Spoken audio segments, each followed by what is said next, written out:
I just thought it'd be fitting that I actually explain why why we've been talking about Ben 10, what my connection is with the franchise.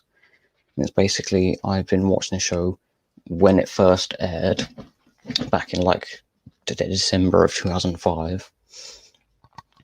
And I just came across it randomly. It was on, so I was just like, oh, I'll watch that.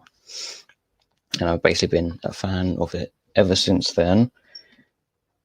So much that I've collected the toys as the show was airing. I wasn't able to collect all of them, but there's just some of them that I was collecting as the show was airing. Sure. And basically, and I was also buying the DVDs. These are the individual volumes. I have since started replacing them with complete season sets, but hey, I like keeping these around because they're something I had when I started watching this show, or more specifically when I was first collecting it.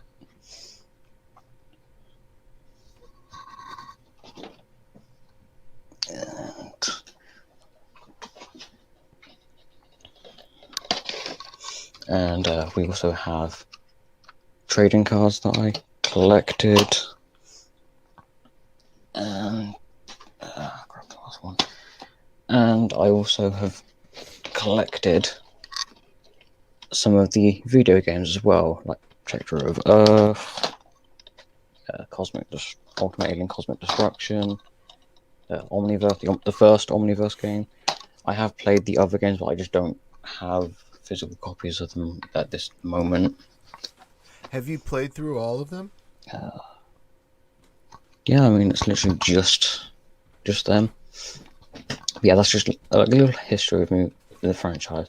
And I also wanted to introduce Troy and, well, initially it was just Troy, but then Nanette said she was watching it with him, so I brought her in as well so I could hear both of their opinion on the shows as we were going through. Welcome, Autobots and Decepticons. My name is Matthew Flynn, the Gladiator of Kaon, and I am joined by Troy Pacelli, also known as Katon, the Klingon Cleric. Welcome. Thank you very much. How you doing today? Did you forget that was pre-recorded? Because Yes, I did. I could hear you responding to it as it was going. Yeah. I did also notice that right in the middle there was a gap that I probably should have edited out. No, I thought that was pretty good. Or that last point about the video games is technically a bit of that is actually technically relevant for this stream.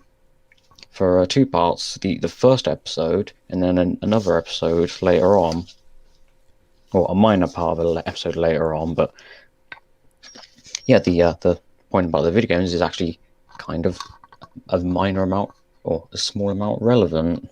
Yeah. So, what did you think of this season so far?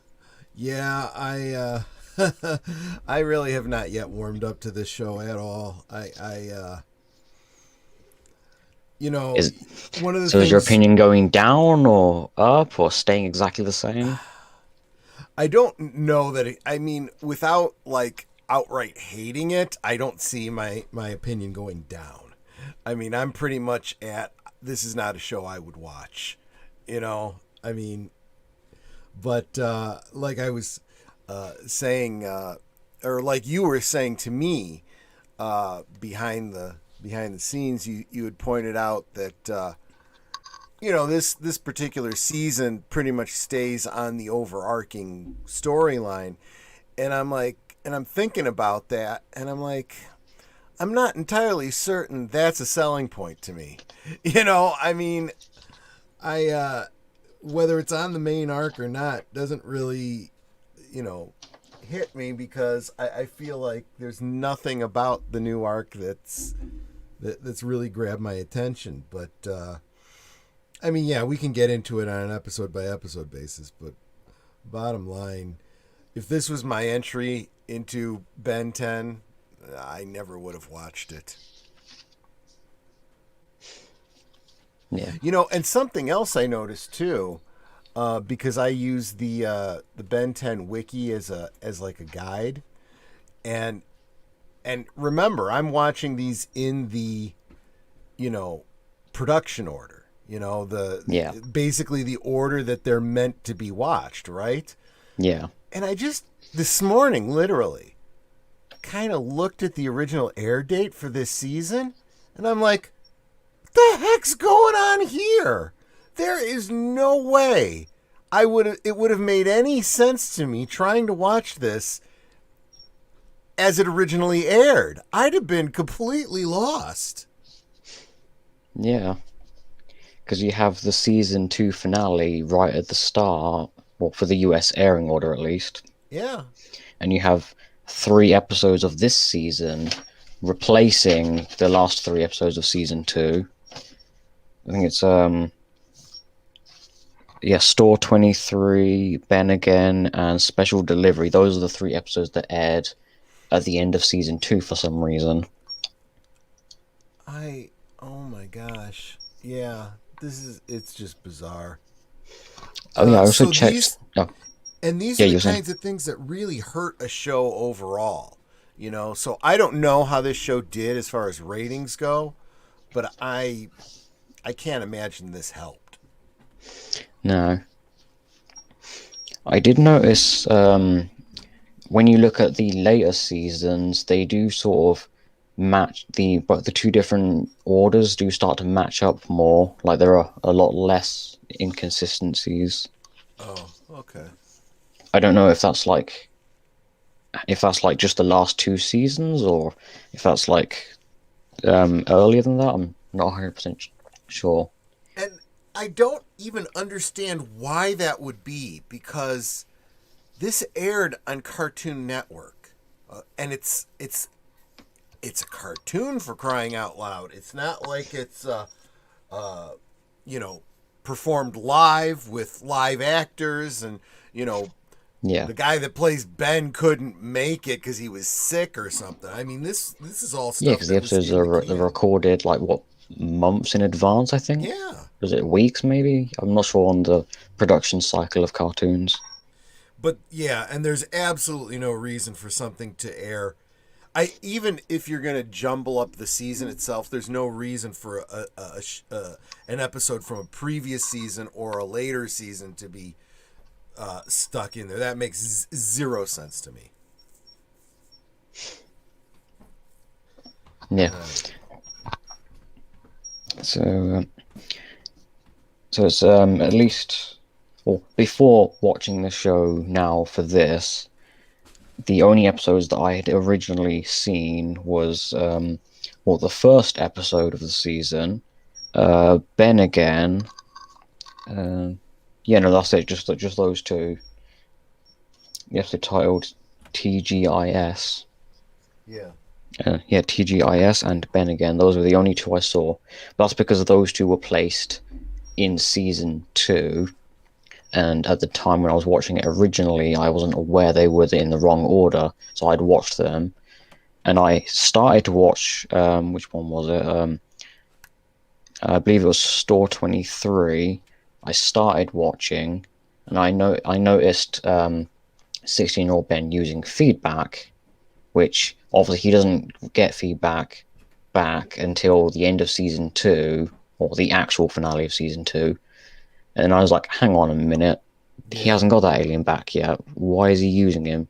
And then I actually looked into it and go, oh, this is the wrong order, and then I rearranged, and I actually checked the actual order for the episodes. And that's especially problematic because feedback is kind of important to the overall arc and Yeah, his of the presence or first 2 absence. seasons.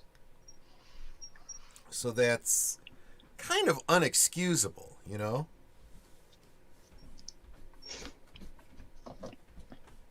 And I'm pretty sure there are still people out there who follow the US airing order and don't really give it any second thought whatsoever. Hmm. Which kind of Yes. makes you wonder how closely are they actually paying attention to any of the episodes then? Yeah. I also checked the DVDs for Omniverse that I bought. They're not Region 2, they're actually Region 1 DVDs. Huh. Yeah, so they're mostly in the right order, with the exception of the season 1 finale being at the start of season 2 and the first two episodes of season 2 being at the end of season 1. Hmm. That's literally the only mix up with the DVDs is just those four episodes.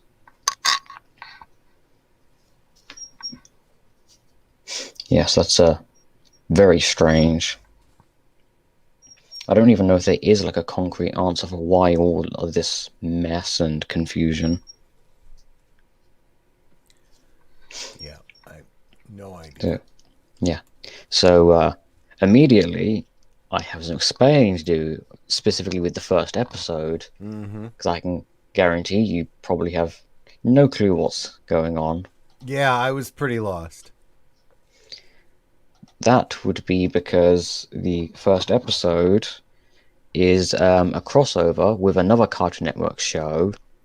Um, it wasn't on the air at the time. It was on the air like a few years before, and it had been cancelled. And this basically acts as kind of a continuation finale, kind of for that show, which would be the Secret Saturdays. Wow, that's an even bigger screw up than having things out of order. I mean, so I probably was not the only one confused by who these Secret Saturdays are, This is and definitely a case of where watching the Secret Saturdays show beforehand would be very helpful. not to mention, I mean, the way you do something like this is that you show the two in tandem. If it's going to be a continuation, you do the Secret Saturdays episode, and then immediately after you play the Ben 10 episode. You know, Yeah, because the Secret Saturday show, I believe it ran for, I think, one, maybe two seasons. It started airing the same time as Ben 10 Alien Force, and based on the fact that it didn't last very long, tells you it wasn't as popular. not to mention the reason you do a crossover like that is because you're trying to cross pollinate your viewership.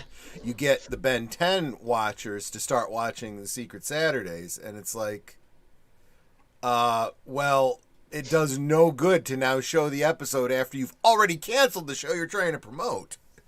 Yeah, multiple years after the other show was cancelled as well. Yeah, exactly.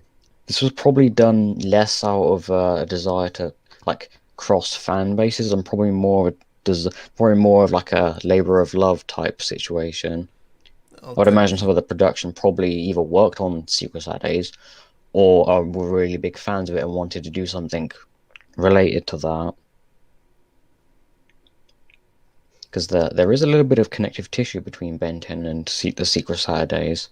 Because some characters from Ben 10, like Dr. Animo, make cameo appearances in Secret Saturdays.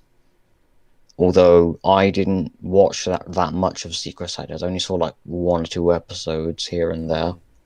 And the episodes I saw, I didn't see Dr. Animo or any other Ben 10 character in there. And uh, and also when I saw the episode of Secret Saturdays, it was long before Omniverse did this crossover, so this wouldn't have been how I knew about that show. I would have just found that show randomly. Yeah. Yeah. So also there was a Secret Saturdays video game, which as I brought in the intro, as I brought up the Ben 10 video games, some of the people who made the Ben 10 video games also worked on the Secret Saturdays video game as well.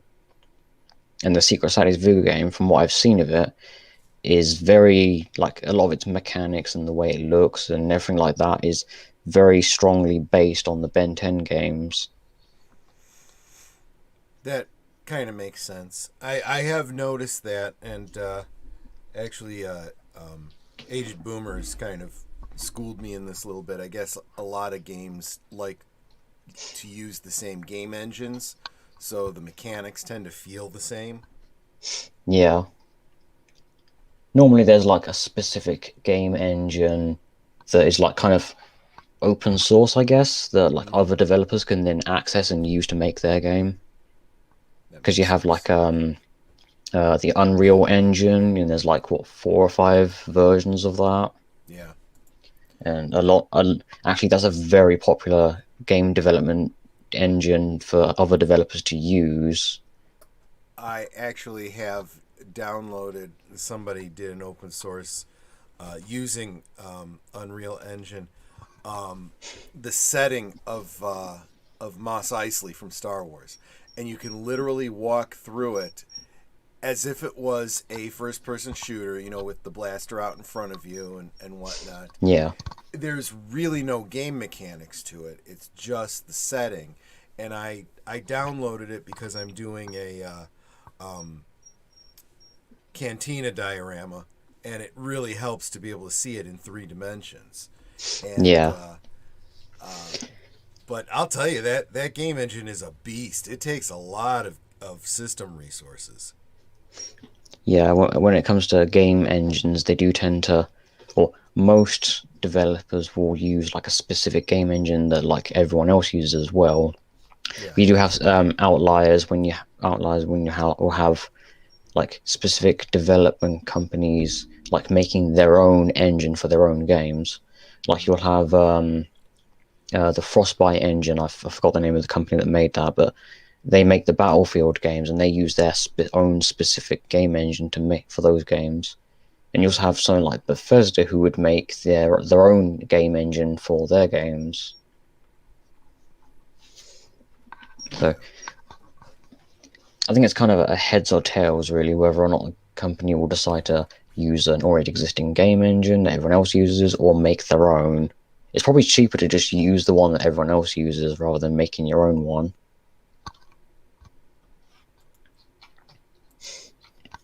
Yeah. So, since this episode takes place after the finale of the Secret Saturdays show, Mm-hmm. and obviously I would imagine a couple of years late. I believe Secret Saturdays takes place around the same time as the original series, but obviously it didn't come out when that original series was airing. But I'm pretty sure, yeah, the main character Zack Saturday, I'm pretty sure he's the same age as Ben. That makes sense. Yeah.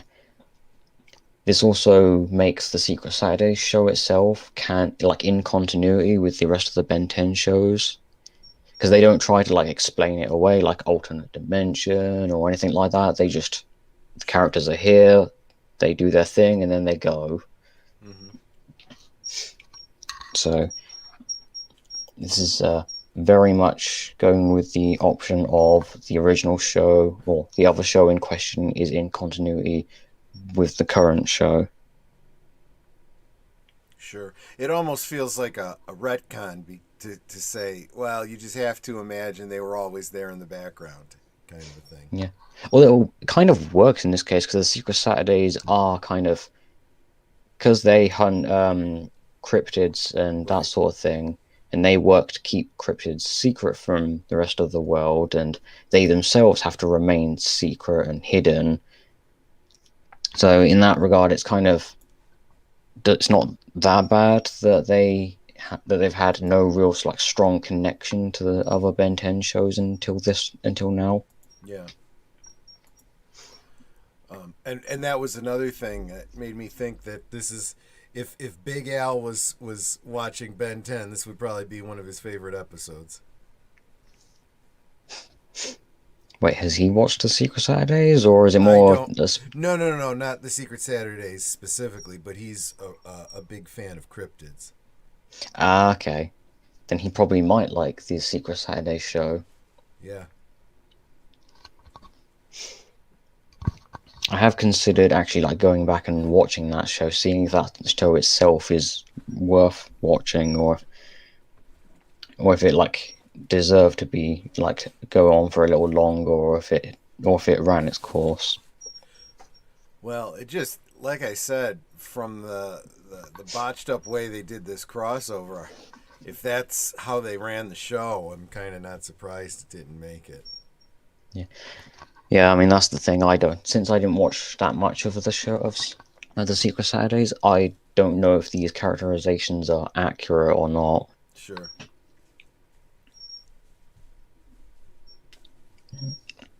Yeah, we have the very beginning. We have this. It starts with the Secret Saturdays, and they're hunting. Was it a chupacabra? I believe is what they're hunting. Yep. And they encounter Ben while they're hunting one down, and he's turned into Shock Squatch. So they first Take him for assume he is a Bigfoot. cryptid because I'm pretty sure Shock Squatch is based on a Sasquatch. Yeah. So kind of an easy mistake to make when it comes to that specific alien. Yeah, and I do like the fact that in this episode there are like these well, we have chupacabras, but they're cyborg chupacabras, or at least they've been enhanced. So it kind of immediately points to there's probably only one Ben 10 villain that you can think of that would be involved in like this sort of thing. Right.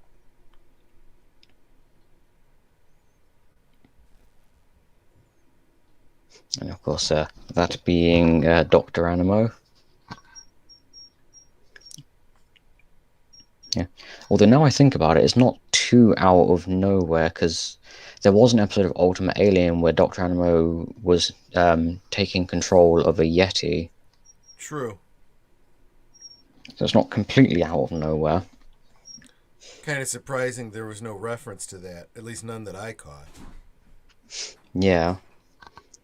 And we have Dr. Animo using the chupacabras that he enhanced to drain the energy of various aliens in the area, or obviously specifically in Undertown, and then take all that energy and use it to resurrect the main villain from the Secret Saturdays show, named Vivi Argost. Mm-hmm. And yeah, I don't remember him in the slightest, so I don't have any kind of clue if he's accurately portrayed here. Now that you explained to me that these were, which absolutely makes a great deal more sense. I was like, did I completely miss something? Obviously, I did. Now, looking back at this retroactively, it comes off very much like, to me, it reminds me a lot of those crossovers you used to have between DC and Marvel back in the day, where you'd have Spider-Man and Superman, working together to foil a plot that the Joker and Green Goblin were doing, or I don't know, Lex Luthor and I don't know. Wasn't there Harry what? Wasn't Osborn there or something. I don't the know. second Spider-Man where it's like Doctor Doom and Parasite working together? Yeah, exactly. And you're going, this makes no sense. You're literally just looking for a reason to, take the two heroes and jam them together, and so you then have to jam together their two respective villains too. It doesn't make any sense. Or Yeah. what's even worse was when in an Elseworld they did what if Bruce Wayne got the Green Lantern ring, and so basically they merged together his origin with Hal Jordan's. Isn't that the Elseworld story? That's what. Yeah. Brightest Night or Brightest Day or whatever it's called? Yes, The Darkest Night. And Yeah, that's it. yeah, I mean it starts out with a great premise, but then they go out of their way to amalgamate, Green Lantern villains with Batman villains in just these ridiculously stupid ways. And it's like, oh, please, this is so dumb. You're really stretching to make this work. So, yeah, and that's kind of how I felt like that. Well, You know, we got to fit in a Ben 10 villain. Who else but Dr. Animo? I mean, at least in this case, they chose one of the villains that makes the most sense in this scenario. True, true, true. And they also had Dr. Animo and Argos kind of when he was actually resurrected in a Frankenstein-esque cryptid body. He does actually explain that like he gave Dr. Animo the plans in order to resurrect him. Right. I believe he said 3 years later. Or no, not no. I think he said 3 months after he'd died, and Dr. Animo told him it was like been 3 years since he died. Yeah. And I do like the fact he's like confused, like what took you so long? And I'm just thinking, well, given it's 3 years, I would imagine Dr. Animo was in the null void for a while. That's true. We don't know when exactly he went into the null void, but we know he was in there for a while. I don't know. I think you're putting more thought into it than the writers did.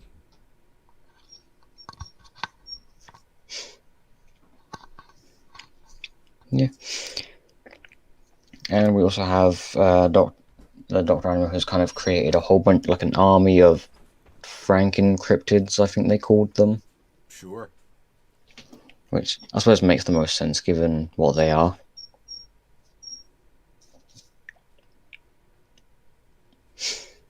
And then, yeah, so basically, Argos just goes straight after Zack Saturday, get his revenge for Zack Saturday killing him at the end of the Secret Saturday show. I think some point in this episode they do kind of somewhat give some context to the people who didn't watch the Secret Saturdays, but they don't really be that specific. They kind of be a little vague on it. They sort of just give like a vague outline of what happened. I suppose to encourage people to then go back and watch that show. Yeah. Yeah, that makes sense. But again, that's the kind of thing that would have made a lot more sense if it was the same season of Ben 10 with the same season of the Secret Saturdays and they were going for some cross pollination. Otherwise, this is such a wasted effort. Hey, I'm now interested in a show that's no longer on the air. Yeah. I did also find it funny when both Argos and Dr. Animo are like outside fighting the both Ben and the Secret Saturdays. You just have Dr. Animo like essentially geeking out about seeing different like cryptids that he's not seen before, or that he's heard of, like the this big like brownish yellowish yeti thing. I think his name was Fiskerton. And I just find it funny that when Dr. Animo sees him, he's like geeking out about seeing because he's not like he's heard of him, but he hasn't actually seen that specific cryptid. Yeah. And I just find it funny that the he just uses the phrase like the bee's knees, and then he immediately like pulls out a thing and he's like reminder, put knees on bees. I did find that really funny.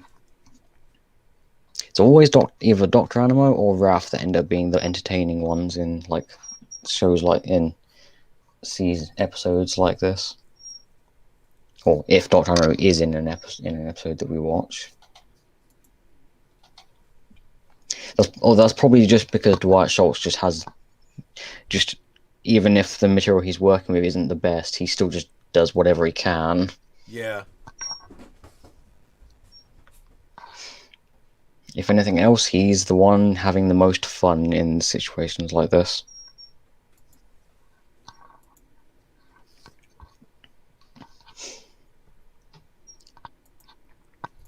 Yeah, I mean, I don't really have much else to say, mostly due to the fact that I didn't watch like the Secret Saturdays all the way through, and obviously you haven't seen the show all the way through either, so it's kind of a lot of context is missing in this case. Yeah.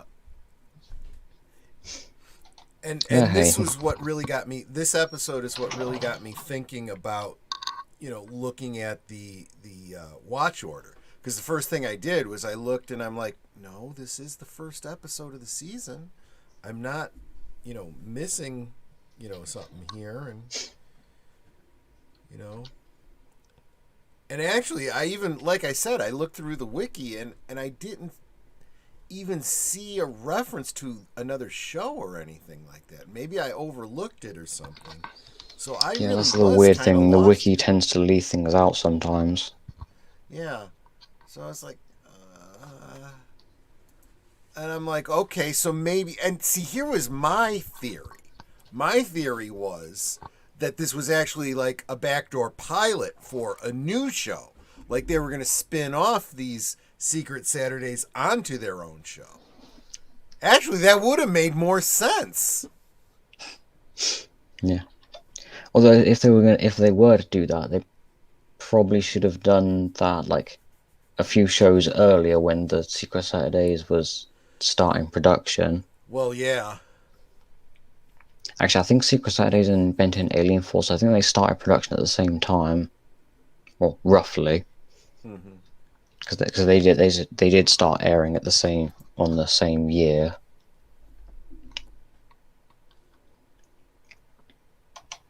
Okay, next episode, Tummy Trouble. Yeah. And with that name, you know exactly which alien is going to be Yeah, focused on. this episode actually kind of, to some extent, kind of clears up a minor continuity error from earlier in the show, in, well, not omniverse, but like earlier in the series' history. Mm-hmm. Because if you noticed, when Ben turned into Upchuck in the season 2 finale of Alien Force, you'll notice that the design was different from when he appeared in the original series. Oh, I didn't. Yeah, because classic Upchuck is a lighter, more translucent, slime, or like Dungeons and Dragons slime type Sure. green. Mm-hmm. And then in Omniverse, he was more of a lot closer to a much darker and a much deeper green. Mm-hmm.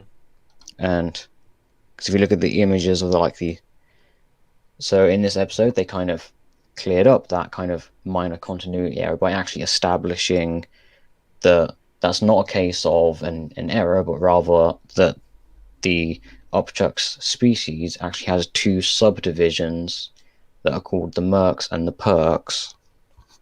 And that's why Ben looks different when he turned into Upchuck in the two different shows. Gotcha. It's kind of, It would have actually made more sense though if it had been an age related thing. Like as he got older, they get like more of an olive drab green. That would have just simplified it. yeah, that also could have worked. I mean, I don't think this solution was necessarily.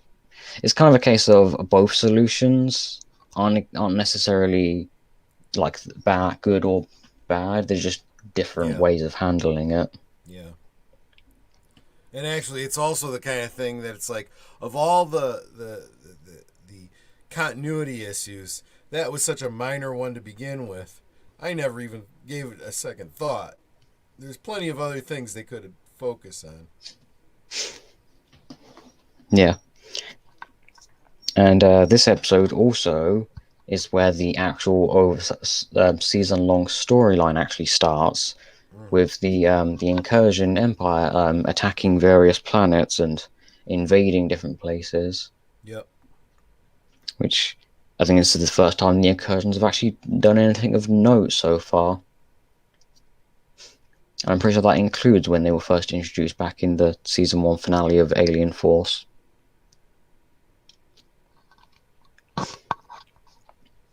Although I have no idea what incursion's age rate is like, because this character here, Atea, I'm pretty sure she didn't look like a teenager before. I'm pretty sure she was a child the last time we saw her.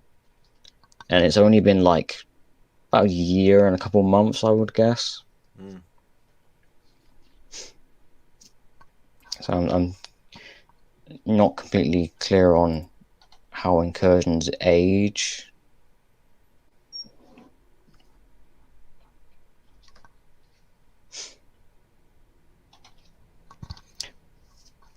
Well, we'd also have a like a cold like a kind of cold open with like a different storyline, kind of finishing up with like this I don't remember her name, but I'm just going to call her a crazy cat lady because that's probably the most accurate description you could give this character.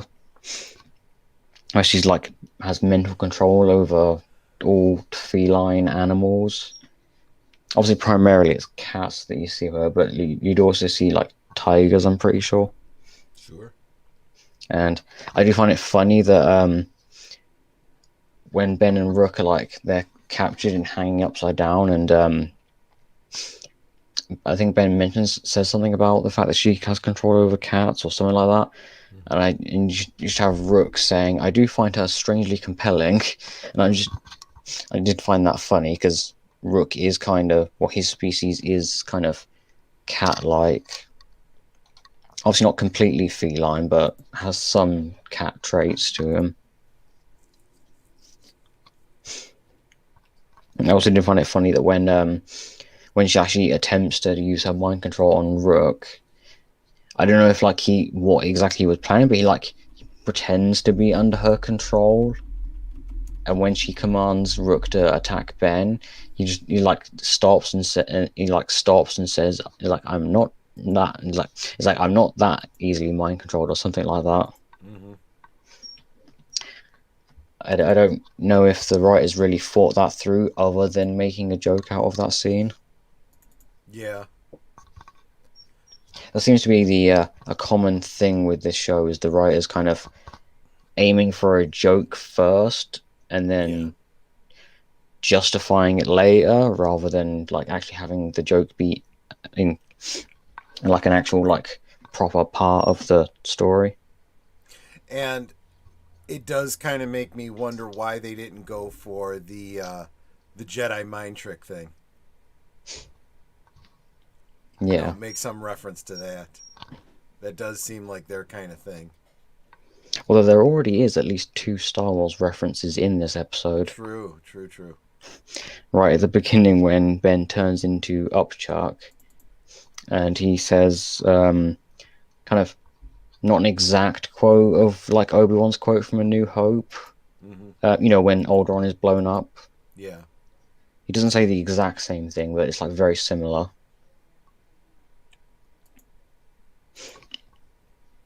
And we also have Rook mention that all of Upchuck's species that are called Gormans, which actually makes some amount of sense when you consider that Gorman kind of sounds very similar to gourmet.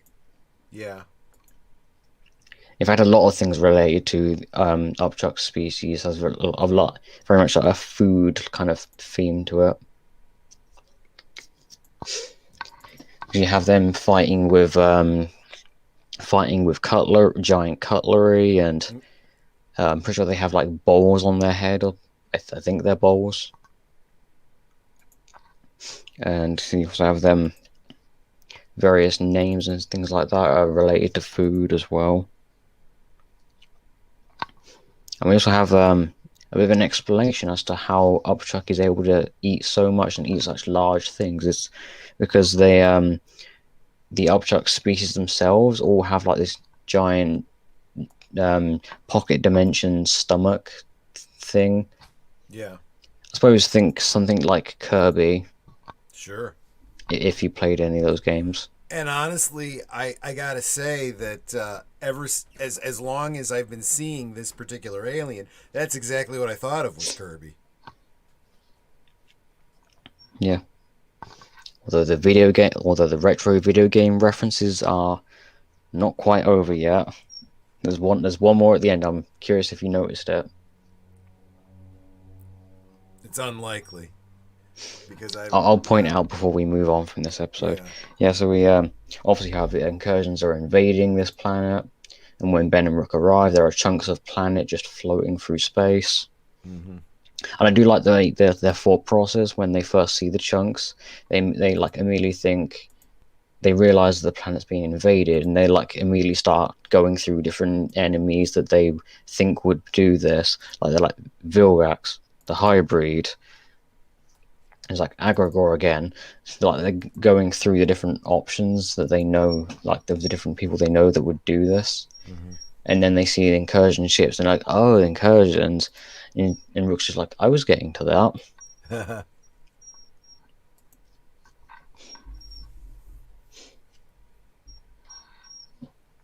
Yeah, and we also have the second Star Wars reference is when the two subspecies of Gormand are like arguing over how to get their queen back because the incursions kidnapped her. Mm-hmm. And you have one group saying to like just like a ground attack or a ground based attack on the incursion forces, and then you have the other group saying to sneak onto their ship and rescue Yeah. the queen. And they both like separate, or both groups separate into their respective teams. And even Ben and Rook split up into and each individually go with one specific side. Yeah. Yeah, They could have been even more on the nose with the prefer a straight fight to all this sneaking around. yeah, yeah. And we have while Ben's on board the incursion ship, there's like a part where he's like a control where I think he knocks out one of the incursion guards who are by a panel, and he starts talking to I think it's Raph, I think's the guy's name. Mm-hmm. It's basically very much a Han Solo situation on the Death Star, Mm-hmm. where he's like trying to convince him that he's one of the soldiers there and there's nothing wrong. And I was actually expecting them to like complete the reference by actually having Ben like stop the conversation and say, "Oh, I was tired of that conversation anyway," and then like destroy the panel zone. But he doesn't do that. That doesn't happen at all. Although weirdly enough, they kind of complete that reference, but at the end of the season rather than in this episode. It's really weird. I don't know why they did that. Mm. Yeah, and yeah, once the Gormans have rescued their queen and they've like successfully gotten rid of the incursions, they enact their plan that they weren't really able to decide on, and because the queen's the one who decides on like higher risk plans, and it's like I think it's like Plan Omega, I think they called it, and it's where the Gormans themselves eat away at their planet and then fly through space and find a different planet to live on. And that's like a backup plan for if they're invaded, which is a bit of a strange backup plan or failsafe or whatever they specifically called it. I am kind of curious if they just land on a planet and then call that home, or do they like vomit up pieces of their planet and can reconstruct it or something? I have no idea how it works. Right.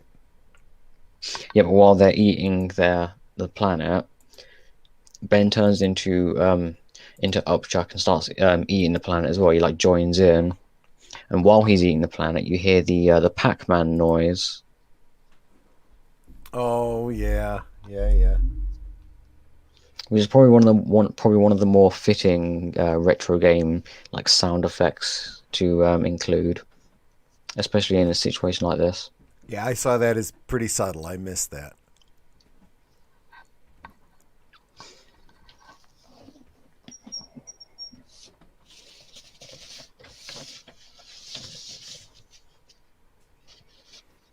Yep.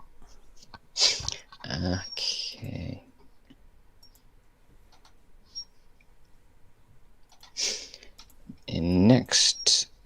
episode, Store 23. I'm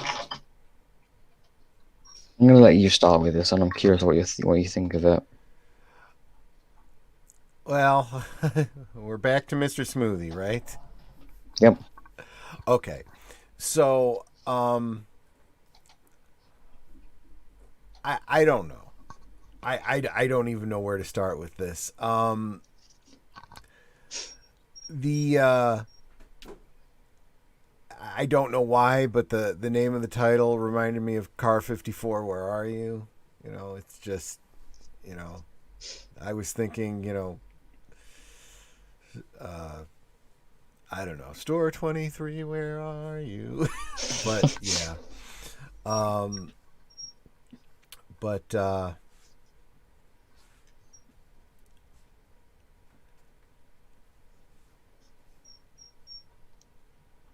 I yeah, I don't know. It Yeah. I don't know where to begin. It was an episode. That's Okay, the best I could say.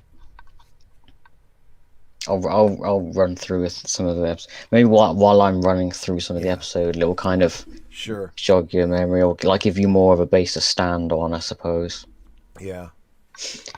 Yeah. So this episode has Ben getting into a minor argument with Grandpa Max, specifically about the way he's like doing like his hero work. He's like being like a bit of a being a bit egocentric with it, and he's like showing off, and you have like a random alien civilian like watching and taking pictures of Ben, and he's like showing off for the camera and everything while fighting a villain.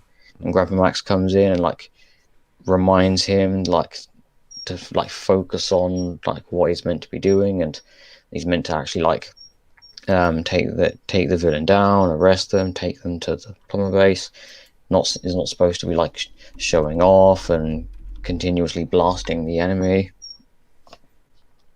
And Ben gets mad at him and storms off, and then he meets up with Blue Kitchen Dreaver, and they go and try to find the 23rd Mr. Smoothie store, which in a previous episode they hinted at a 23rd store existing, but they pretty much stopped at saying that there's 22 stores, and that 23rd store is kind of like a mystery or a myth.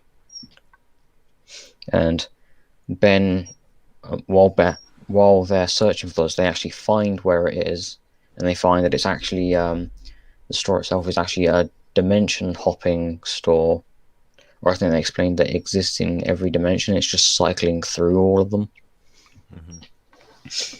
And when Ben, Blue Kitchen Dreaver enter the building, they are met with another classic Cartoon Network reference, and that being Cow and Chicken. Or not necessarily cow and chicken themselves, but aliens that are designed to look like cow and chicken and are voiced by the same actor from the original show. Sure. This isn't the first time that the Ben 10 has referenced to like classic Cartoon Network shows. Yeah. So while they're in the store, the dimensional whatever the machine is that's like allowing them to jump between dimensions breaks. They get stuck in dimension 23, and when they exit the building, or when they look out the building, they see a 10-year-old version of, or an alternate version of Ben, who is still 10 years old, who has his own Omnitrix, but doesn't have a Grandpa Max, and also like the standard like Prime Universe Ben, Store 20 or Universe 23 Ben is also famous, but he also has like his own reality show and everything. Yeah, and he's like got like a thing where the general public can vote on which alien they think is going to appear next. And if they win, they get a free, like, whatever the restaurant was called that Ben 23 goes to. And basically, this Ben 23 is basically, I suppose the simplest way to put it is he's kind of a way of the writers, like basically teaching Ben the same lesson that he's been taught a whole bunch of times already. Mm-hmm. Because Ben 23 is basically how Ben would turn out without Grandpa Max's influence. Right. So And again, this is another reason to have a younger Ben again, which yeah, is a recurring theme throughout the Omniverse. at least this time they're actually doing something different with it. They're not True. just either resorting to time travel or flashbacks or anything like that. Because in this case, they don't have to worry about sticking inside like a specific um, line of continuity or anything like that. Because this is an alternate dimension. Which So is completely apropos to the fact that this is now Omniverse. You would expect there to have been before now more references to alternate universes. actually, is that one of the things that has surprised you that they haven't actually they're taking this Yes. long to actually get to any kind of multiverse I type honestly situation? thought there would be a whole lot more because let's face it, throughout the span of what we've seen up till now, we've had multiple, alternate universes, alternate timelines, all that kind of stuff. And sometimes we would even be debating, did this live action film take place in the same continuity or was it out of continuity? And later on you find out, yeah, they decided it was in continuity or whatever, or a Yeah. version of it happened in continuity. And, you know, so I was like, well, great. Now, if this is going to become Omniverse, all of those universes are in play and we can revisit old ones. We can, have a whole bunch of new ones. Because if the whole idea was to have your young Ben and, have throwbacks and stuff like that, that's a perfect way to do it. But, haven't seen a lot of that yet. Yeah. So this episode also makes multiple references to the Secrets of the Omnitrix movie Mm-hmm. because you have Tetrax, you have Azimuth in the big mech suit that he wore in that movie, Yep. which for whatever reason he abandoned that suit after that movie and never went back to it. Not sure why. But yeah, basically, so the Ben 23 is basically going like he basically I suppose in a way he's being mentored somewhat by prime 16-year-old Ben that we've been following, Mm-hmm. while also Ben himself is kind of getting a I think they would call it a reality check, I guess, Yeah. because like this younger alternate universe version of himself is basically what he will become if he continues down this path, and it's kind of I don't think they necessarily go all the way with that kind of idea, but they definitely play with it a bit. I also noticed that if Ben grew up in a world where without Uncle Max, for some reason he'd have blue eyes. I mean, there's a lot of blue in Dimension 23. Yeah, it's definitely a color scheme. And of course, we also have the fact that we also have the other alternate reality things like alien transformations having different name or they've been given different names, and the designs are slightly different. I think it's mostly just that they have more of a bluish, or Yeah. a part of their color scheme has been changed, swapped out for blue. Which, when you think about it, makes sense. This way, when you see an alien transformation, you automatically know which Ben you're dealing with. Yeah.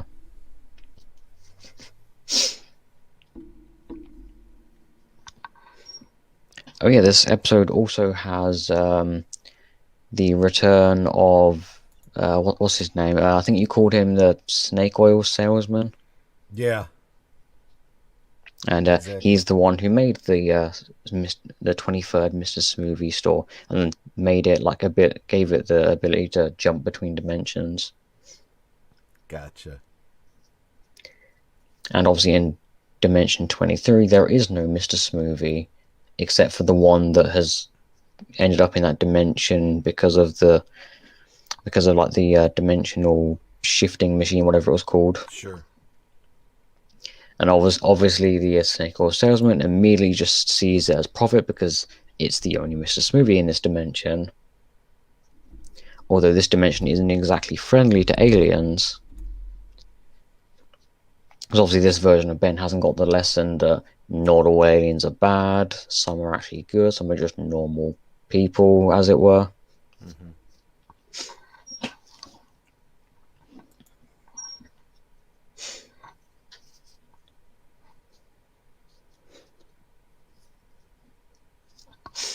Yeah, don't really have much else to say about that. Yep. Yeah, it's a fairly standard Ben 10 um, storyline. Yep. Do you want to add anything else, or is that No. No. okay? Next episode, Vilgax must croak. Yep. Yep. The return of Vilgax. I believe he's completely depowered from like because if you remember before he had various powers Mm-hmm. that he had acquired during his 5 years of not being around or before then returning in alien force, and he had various powers that he had taken from various planets. And I believe at the end of Ultimate Alien, when Ben like stabbed him with Ascalon and took the Dagon's power away from him, I think he also took his other powers away as well. Mm-hmm. Because that's the only reason I can think as to why Vilgax hasn't like attempted to use his heat vision again. Because there were plenty of moments in this episode where he probably could have used his heat vision because his eyes weren't covered whatsoever. Mm-hmm. So I'm going to assume those powers were taken away.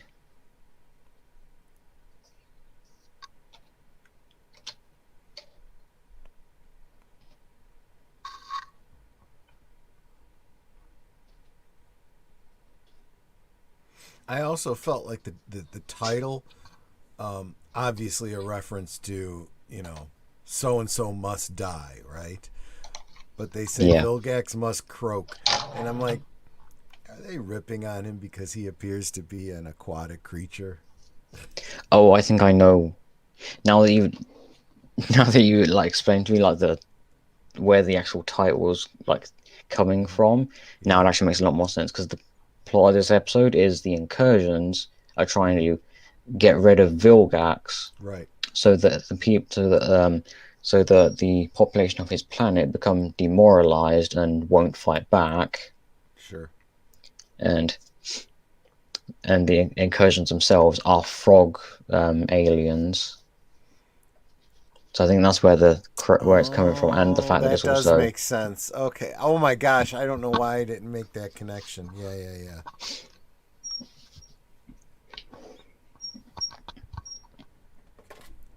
Yeah, yeah, that makes a lot more sense then. But yeah, yeah. I was like, okay, so is this, a reference to, the aquatic nature of Vilgax and the whole, Lovecraft Rylea? I mean, it seemed like a real stretch to me. Now that you say that, I'm like, oh, I get it now. Yeah. So yeah, this episode has the prison planet and Karsakan from the Secrets of the Onyx movie. I think that was the last time we saw this place. Is being evacuated, and it's being or they're reserving the whole prison planet specifically just for Vilgax. Mm-hmm. I guess he's that dangerous. I still don't understand why they call it in Kazakhstan a prison planet, because it's not actually a planet Right. unless it has the space to occupy a planet's like worth of people. Unless that's the reason they call it a prison planet.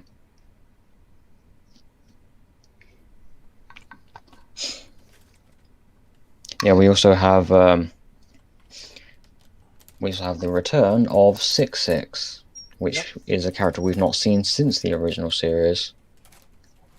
Because after the original series, we just saw 77, Yep. or who also returns in this episode. And then we get a new bounty hunter named 88. Now all we're Why missing not? is 99 and 1010. They could probably just keep going until they run out of numbers. True. Which they won't. Yeah, I don't actually recall. As far as I'm aware, they don't introduce any other like bounty hunters from this same species that are just got numbers for their name. And this also marks the return of Steve Bloom as Vilgax. Because if you notice, the last few times Vilgax appeared, he's been voiced by someone else, and it wasn't the last time we saw Steve Bloom voice Vilgax was in the original series. Right. I would have preferred it if Vilgax was voiced by the same person all the way through, rather than having one voicer at the start of the series, then in like Alien Force and Ultimate Alien having it change, and then having change back to the original voice actor.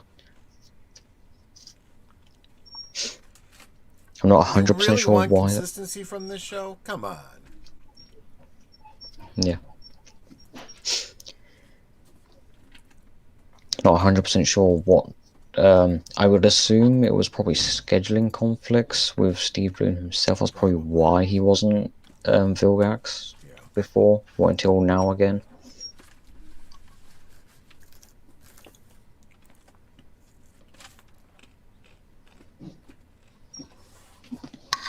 Because I do know Steve Bloom was voicing a character in one of the Transformers shows around the same time. That was like kind of some kind of scheduling conflict there.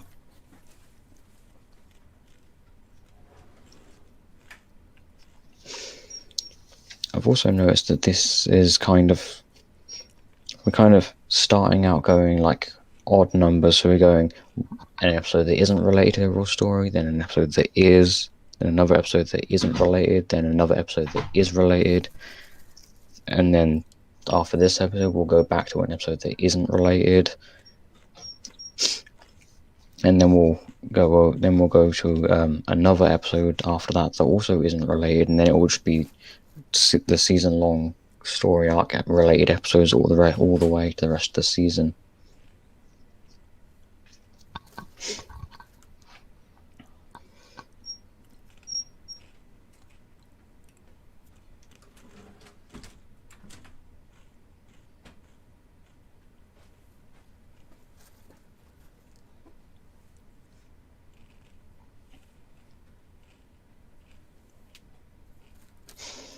Yep. Yep.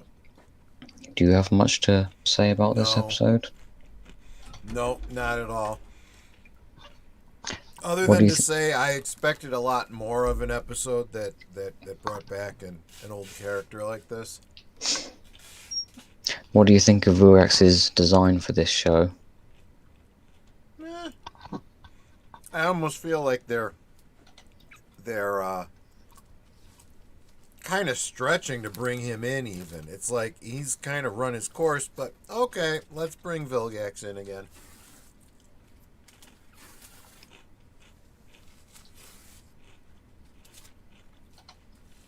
But I do feel like that's whereas I used to enjoy them grabbing hold of old plot threads and maintaining a continuity. Now I just feel like they're pulling random stuff just to say, hey, we remember that this was a thing. that was in, previous episodes. Remember when Yeah, you used to like Vilgax as a villain? and had his original voice Yeah, actor from the exactly. original show. Except they don't have Steve Bloom voicing Heat Blast like the original series. They have someone else voicing Heat Blast in this show.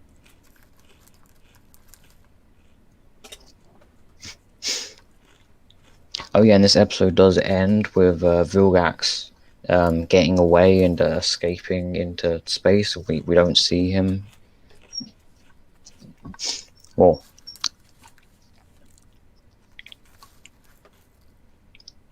I think Vilgax comes back, but as of right now, he basically just escapes into space, and then we don't see him after this. So I would assume that's probably for a later season.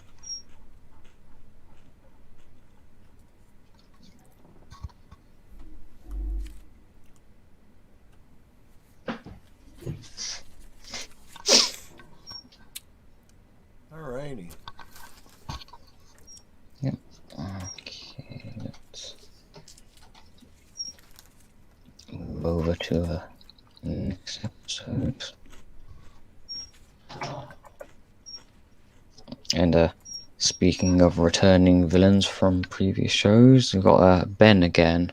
Oh my gosh. This one is I was just saying a little while ago that I felt like they don't do enough with alternate universes, and then all at once, wham! We get like all kinds of stuff Yeah.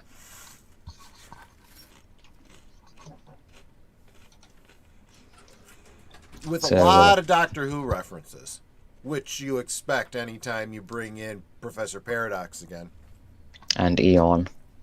And Eon, right. Yeah, and I'm going to get this out of the way first. Eon in this episode is voiced by Judd Nelson, who you probably, for me specifically, I immediately think of Transformers the movie because he voices Hot Rod in that Oh, film. okay. I wouldn't have thought of that. Yeah, I think The only more, the like other Pretty in Pink option and for stuff like things that that. you'd recognize him from is the Breakfast Club. Yeah, those Brat Pack films, right? Yeah. Although, funnily enough, Judd Nelson didn't actually voice Hot Rod in the show itself. He only voiced him in the movie. Mm. Although Judd Nelson did come back to voice Hot Rod in later shows. Or I think it was like one or two shows that came out like years later. He then returned to the role. Judd Nelson also voices the Omniverse's version of Ben 10,000 as well, Yep. which is I suppose makes sense considering Eon is an alternate version of Ben. True. Very true. Yeah. And of course, we have the return of David McCallum as Professor Paradox. Still not Yep. liking the redesigns of artwork and characters in this show, though. So I don't dig the way Professor Paradox looks, but that's pretty much a minor thing. Yeah. And if I'm not mistaken, the redesign does have some like Doctor Who references in it. I believe it's specifically the gauntlet and the pocket watch that he has, I think. Well, the pocket watch, of course, would be a reference to the fob watch that is commonly used by Time Lords when they're using the chameleon arc. But the gauntlet, I suppose, could be the gauntlet of Rassilon.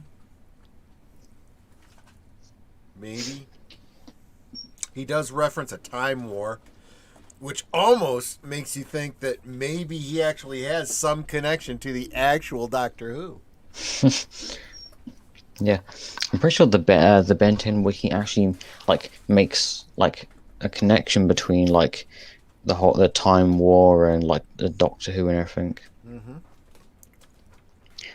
Although weird enough, it doesn't list every Doctor Who reference in this episode. It only references like the Gauntlet, the Fog Watch, the fact that they bring up a time war happening. Sure. That's about the only references the Ben 10 wiki actually lists. I don't know if that's all the ones that are in this episode, but Those are certainly the most overt ones. yeah, And sometimes when they're more subtle, you almost have to go, was that meant to be a reference or just a coincidence? yeah. So we have two different versions of Ben, or 11-year-old Ben and 16-year-old Ben, both fighting Eon, and then both. Obviously, it can't be at the exact same time. Obviously, when you're talking about time travel, things are going to get confusing. Sure. But yeah, Eon like grabs onto the both Omnitrixes.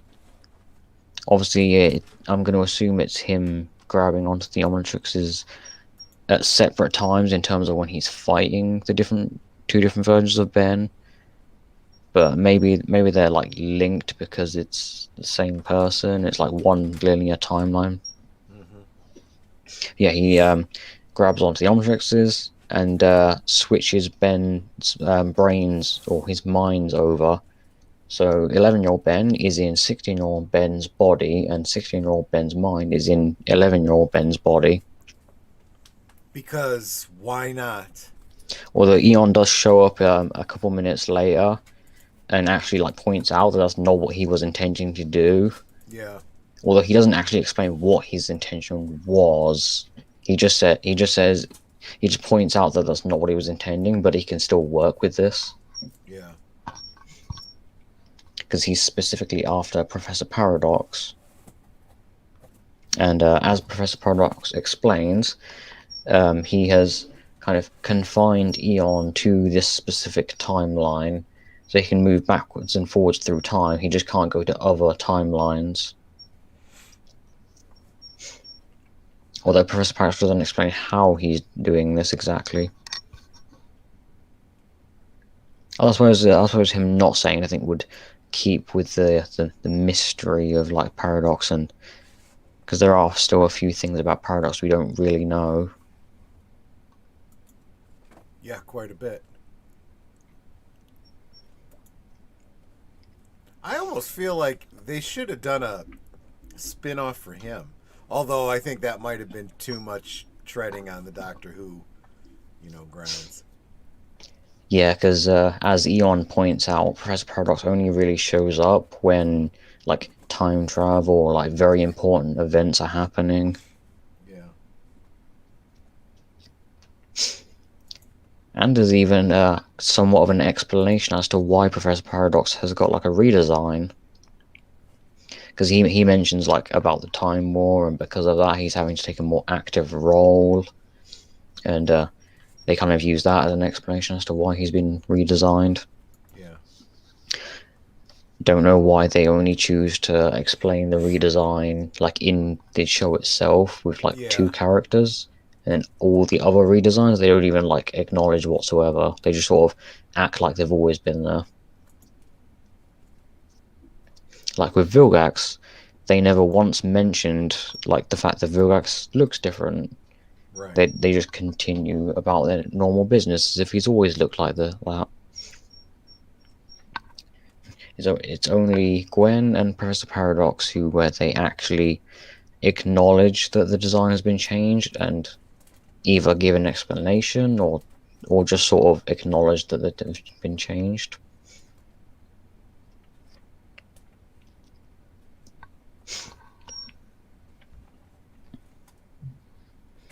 So Eon takes Professor Paradox to a I don't know. They don't actually name this dimension or this area or wherever it is, but I'm just going to call it the Kirby Crackle dimension because of like the Kirby Crackle just all over the background. Mm-hmm. I wonder if I can find an image of it.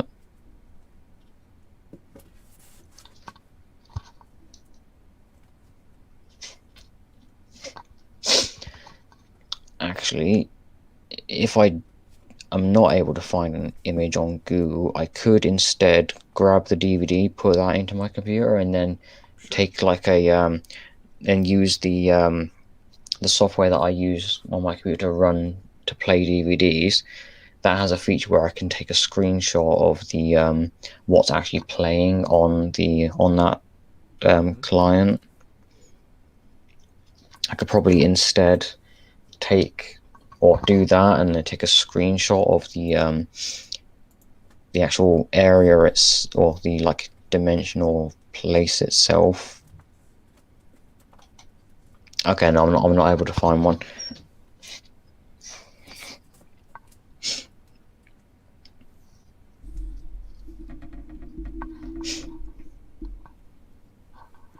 I'll also point out that this is again, as I had been saying throughout this Omniverse trek, I don't like the fact that we've lost, you know, characters that we've always really liked. But this is an opportunity to bring back, you know, young Gwen and whatnot. So at least we And get Gwen also back. 16-year-old Gwen.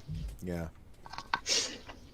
Yeah, because Ben or 16-year-old Ben in 11-year-old Ben's body tells Gwen to meet him 5 years from now by the Mr. Smoothie.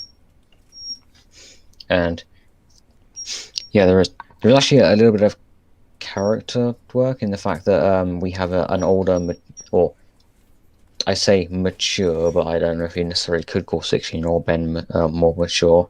But yeah, from that perspective, it's like that version of Ben, but he's in the younger Ben's body, and it's like the younger Gwen, and she's Yeah. not used to Ben acting like this, and like apologizing and being more considerate and stuff like that. Yeah. Yeah, they do at least do something with this while this because this obviously is just like a one episode thing rather than a continuous thing. Yeah, and we have probably one of the more entertaining parts is when Ben is like running around different areas of Bellwood, Mm-hmm. locating coordinates that are leading him to another area, Mm-hmm. and they end up like circling all the way back around, all the way back to the Mr. Smoothie where they started. And like why would it take us all the way back to the Mr. Smoothie? And Ben's just like it's like no one would ever think to look at the start of a treasure hunt. Right. Which, funny enough, I have actually done that.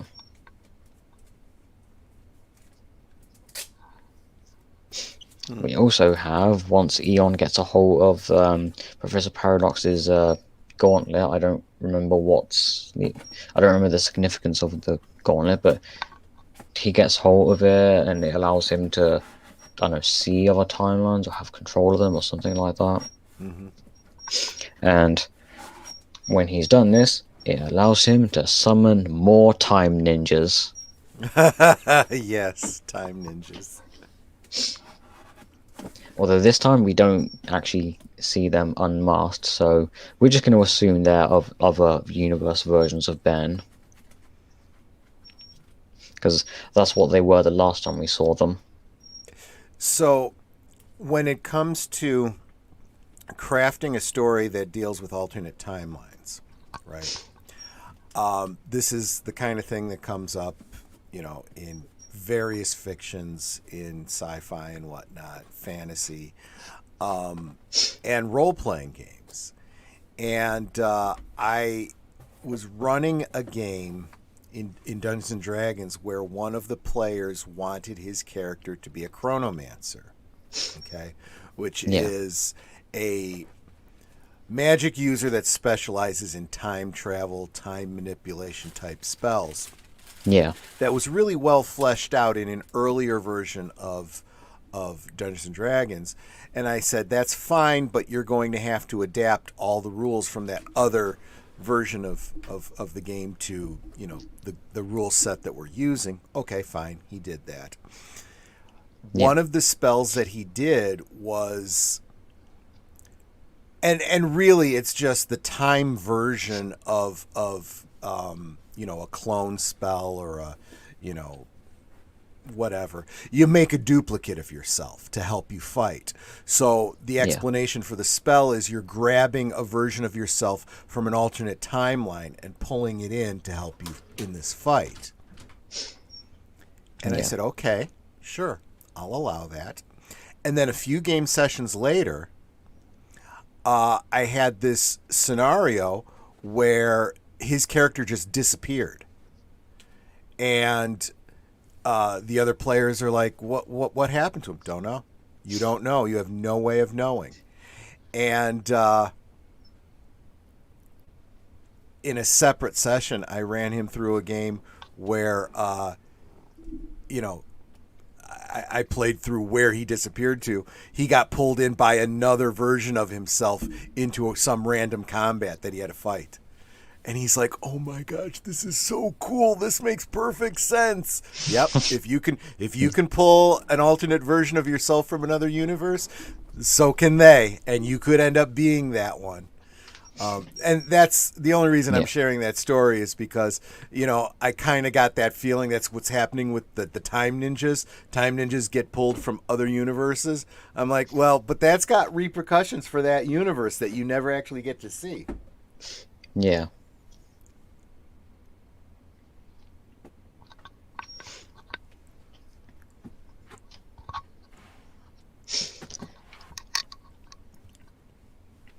And we also have like minor things like 11 year or no 16-year-old Ben.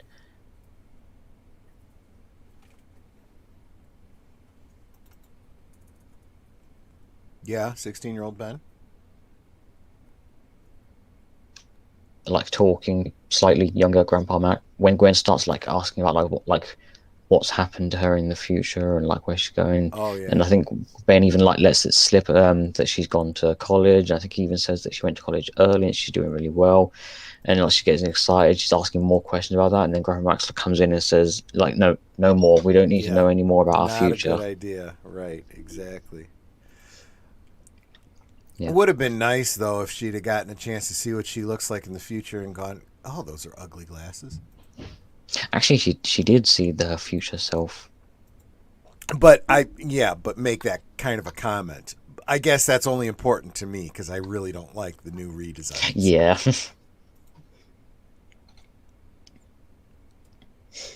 Yeah, and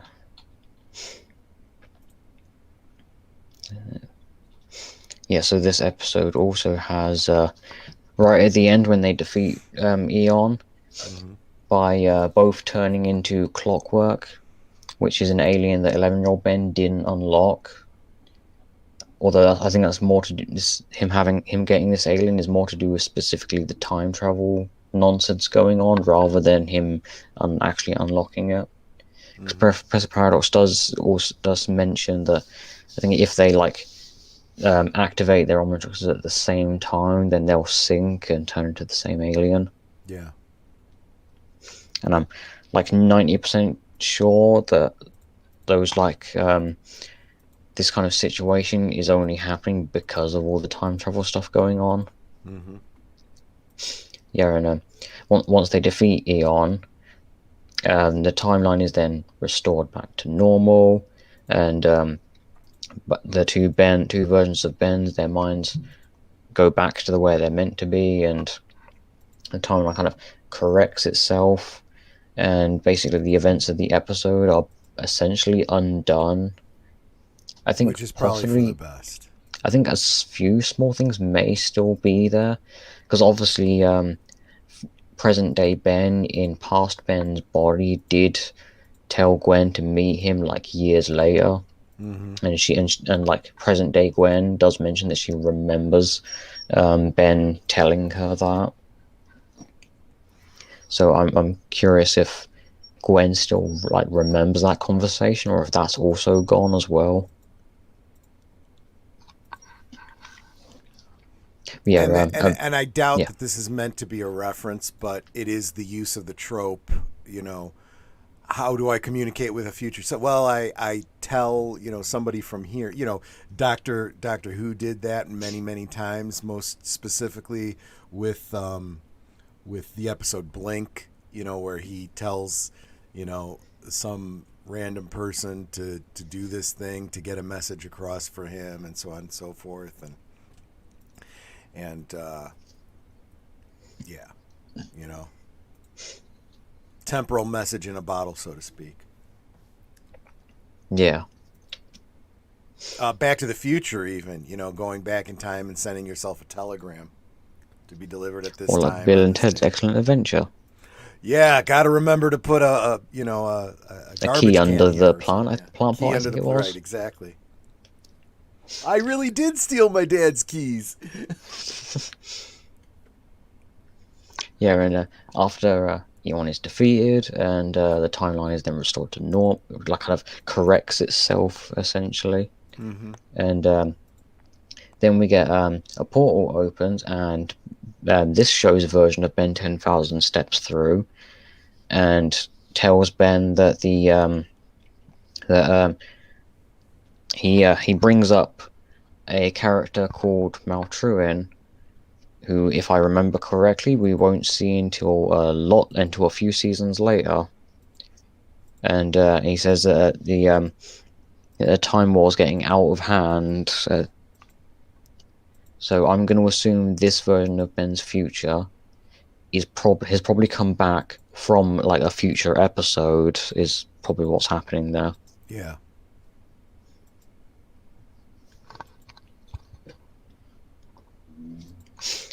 Well, and of course, every time we see a future version of Ben, you always have to have the caveat, but this may not be, the exact, future for him, because contact with your future self is going to change the future. Yeah. We'll just have to wait and see if this version of Ben 10,000, if it will be one that I'll end up liking more or less than the Ultimate Alien version of his future. Mm-hmm. So far, that version from Ultimate Alien, so far that one is my favorite of Ben's future, or of his possible futures. And again, this is another one of those things where I doubt they actually put the thought into this, but it could totally work. I like the idea that we start out with a future version of Ben that's kind of a dick, and each subsequent time we see a version of that future, he's a little bit better, right? Because, Yeah. like I said, contact with a future version of yourself is going to change the future, and it's going to necessarily change his outlook on life and his outlook on the future and who he's going to turn into. But Yeah. I'm not necessarily certain that's what they were actually thinking when they did it. Yeah. Not sure about that. Yeah, because the first Ben 10,000, the whole point of that was that he needed an attitude adjustment, and that his 10-year-old self was basically brought to that future to help him through that. Sure. So you could definitely make the case that 10-year-old Ben seeing a jerk version of his like adult self kind of made him then reject the idea of becoming like that. Mm-hmm.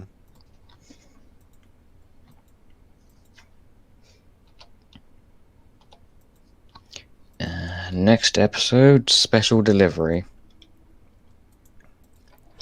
Can I just say that I find the character of Mr. Bauman to be just kind of tedious. I mean, I get it. I get why he's there, why he exists, but... Yeah, it's a Dennis the Menace type situation. Definitely, yes. I definitely get that. Except I almost feel like a little bit more antagonistic because it's on both sides. Dennis the Menace, I felt like never really disliked Mr. Wilson, was it? In Dennis the Menace? Whereas I get the impression that Ben really doesn't care for Mr. Bauman. Yeah. I think it might actually probably be more likely that Ben's just kind of like frustrated with the just the way Mr. Bauman like responds to him because there are multiple times where Ben like either very clearly had nothing to do with what happened or very clearly wasn't intending to do like destroying Mr. Bauman's car or damaging like his Right. store or something like that. It's like being a superhero, collateral damage happens. It's like sometimes there's just no way of avoiding it. And I can see Bauman blaming Ben because he sees it as his fault. But as you point out, from a Yeah, more objective standpoint, these kinds of things happen. And yes, they're going to happen around Ben because Ben's going to be involved in them. But it almost makes you wonder, well, Bauman, isn't it kind of your own responsibility too? You have set up your business in a place, which is basically the alien Casablanca, so to speak. You're at the center of a yeah, lot of conflict. Maybe this isn't the best place for your business if you want to not get it blowed up. yeah. Because there are definitely situations where Ben probably should do something to more prevent property damage. Yeah. But sometimes like it does get to a point where there's just only so much the hero can do to prevent the property damage. Yeah.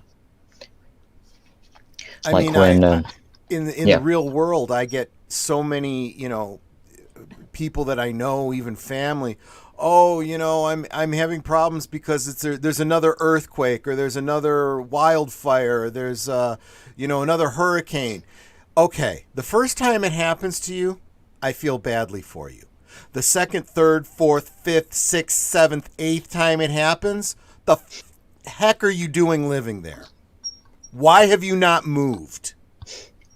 yeah,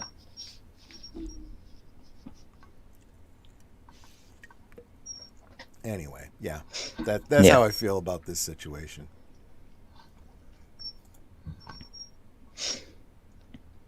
yeah. So we have right at the beginning, we have a villain who has appeared a few times before, but has never actually like been like named or done really done much on screen. He's just sort of been a background character, and that's this dude right here, Thunder Pig. I wonder what 80s cartoon he's a reference to. Thunder Pig, ho! I mean, he even does that. Yeah, He even goes yeah, Thunder Pig. He even does the like the Thundercats thing. yep, yep, yep, I mean, he's literally designed to look like Lino from the original cartoon. yep.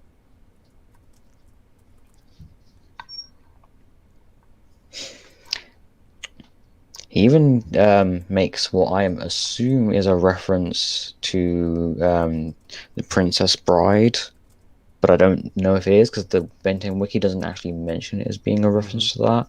In fact, the Benten Wiki doesn't mention it at all because it's where at this moment here where he's grabbed Ben and he's like saying he's like you killed my father and he's like prepare. Well, he doesn't say prepare to die, but he says Mm-hmm. prepare to dine. Because he's a pig and he's got all food Yeah, puns and everything. yeah, yeah. So I'm just like thinking, was that a reference to Princess Bride, or I'm is it sure just it was complete probably coincidence? no. I'm pretty sure it was meant to be for the adults that would catch it, but I Yeah, think I think it's a lot like you said previously. These writers have a joke in mind they want to squeeze in, and they create the whole show around those jokes, and they're not even that important to the story. yeah. So and it's this like fight with Thunder Pig that kind of leads into the overall rest of the story. Well, when as it pertains to Ben, at least, is Mm-hmm. that Ben's fighting Thunder Pig. He fights him off, and then he accidentally damages Mr. Bowman's car, Yep. which probably could have been avoided. I don't know if it was like completely avoidable, but there probably could have been something done at least. And yeah, and then so Mr. Bauman gets Ben to basically act as a delivery boy for his business to like pay off the damage to his car. Which, honestly, I guess it's kind of fair. Because and in Yeah, previous episodes, Ben has talked about, I'll pay for it, I'll fix it, I'll whatever. Well, put up or shut up, dude. yeah. And yeah, while Ben starts delivering various packages from his Bauman's store to different alien customers throughout Undertown, Mm-hmm. we have a villain auction going on, or held by Siphon, and they're auctioning off different things, and then they bring up a bag which contains a dwarf star contained in like a sphere, Mm-hmm. or at least that's what he says it is. But because an earlier scene, a similar looking bag that contained fish was grabbed instead, Mm-hmm. because Ben put that bag down next to the other one, and the guy walked out and grabbed the wrong bag, and he like brought that to the auction, not aware that it's the wrong bag. I don't know why the guy bringing it there didn't read the name on the bag or open it to check, make sure it is still the right thing, or at least look down at the floor and see that there's two of the same type of bag there. There's Again, a another trope that gets reused. Yeah, The swap of the yeah, an the bag or the accidental swap box of or like a whatever two someone was similar carrying. bags Yeah. or two similar cases or something like that. Yeah, and we have when Siphon is actually I actually took a screenshot of let's see if I can bring this up. Yeah, I took a screenshot of the okay, here it is. Yeah, this is probably gonna have to do. I have to do this. I wonder if this will actually.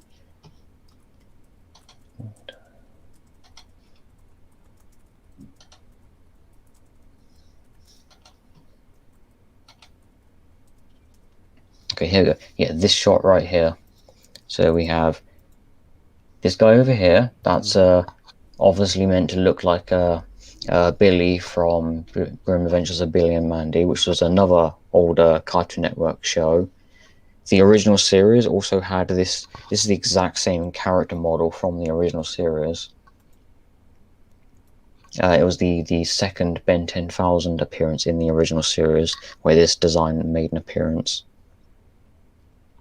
And yeah, so this auction, we've got all the different characters.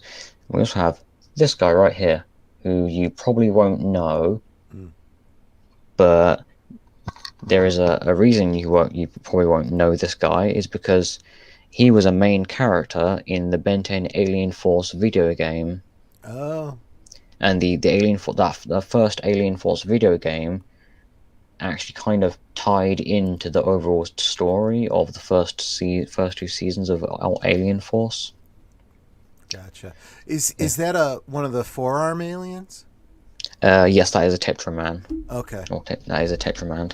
Yeah. I don't see forearms, but his overall body shape and color. Yeah, the red, the Yeah. yeah, if you can see that, the four eyes. Mm-hmm. If I let's zoom in if I can. Oh, wait, hold on.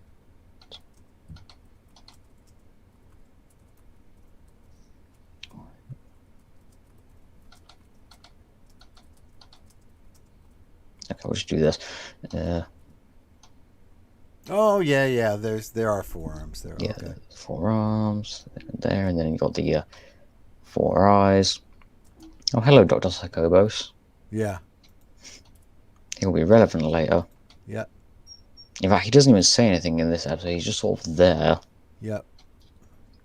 This is the Rhino dude from the first Ben 10,000 episode from the original series. Oh yeah. The guy who made a Brief Prince, he destroyed the statue of Ben. Yep, yep. Zombie Zombozo. Mm-hmm. Uh, I think some of these other guys may have appeared in previous episodes. Like, I don't remember this guy here. I don't I think know. he appeared in a previous episode, but I don't remember him. We have the dude that says bro a lot. Yeah. Once again, I'm pretty sure he has a name. I just don't remember it, so I'm just gonna just gonna keep referring to him as that.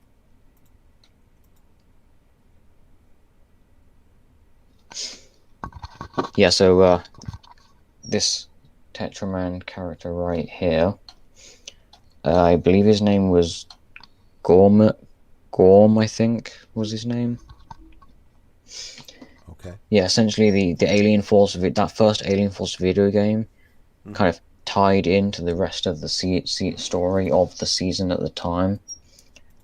It didn't really have too strong of an effect, like either way. It just sort of told its story. It's very much a you don't really need to play the game in order to experience the story of the first two seasons of Alien Force. Right. It's very much a case of game's story would probably fit in relatively well as like a random one-off episode in that season. Mm-hmm. Yeah, essentially, this guy was I think if I remember correctly, he was pretending to be a plumber, and he initially like worked with Ben, Gwen, and Kevin, and they were like initially suspecting of him being not actually being a plumber, and then a little bit later on, he is then revealed he's not actually a plumber, but he's just a random Tetraman who is working with the hybrid.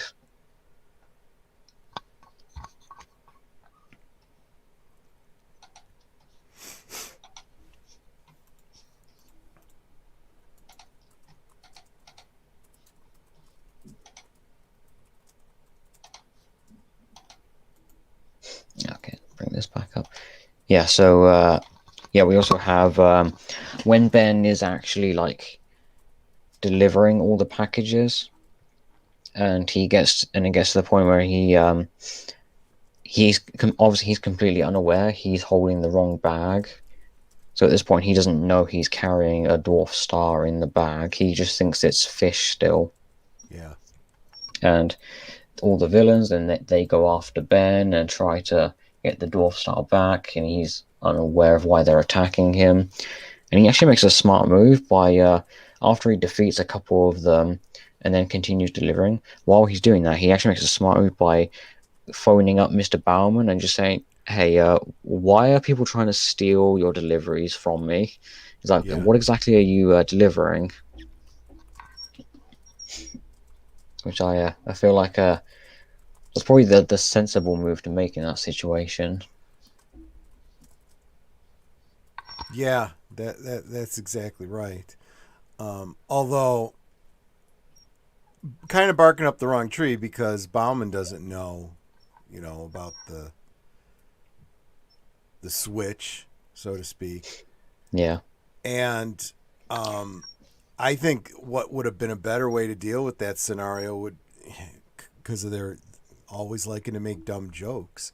I think it would have been really funny for Ben to just have assumed that all of these villains, for whatever reason, really like fish. They might have made that joke. I don't remember. I don't remember if they actually do make that joke. Then there's a part later on when Siphon and Ben are like they're talking, and he's like saying, "Yeah, just give me the bag of the fish," and like first he's like, "Yeah," he's like, "Oh yeah, I'll trade you. You take this back, I'll take the fish back," and Siphon's like taken off guard. He's like, "Wait, what? You're making a deal?" Yeah. And then when Siphon actually explains what it is, Ben actually looks at it and then he actually goes, he's like, "Oh no, I can't let you have this." And he doesn't actually say that, but he then realizes he probably shouldn't let Siphon have this. Yeah. And he's like, "Actually, yeah, change your plan. Give me the fish, and I'll beat you all up," or something like that. I'll beat you all up. Oh, well, I can't pass up that deal.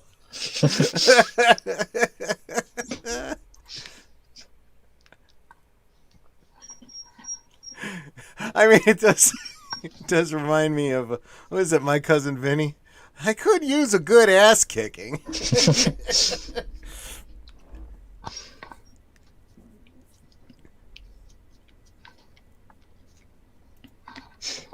Yeah, and we also have Siphon actually puts the the dwarf star, like, it attaches it to his chest and it basically powers up his suit.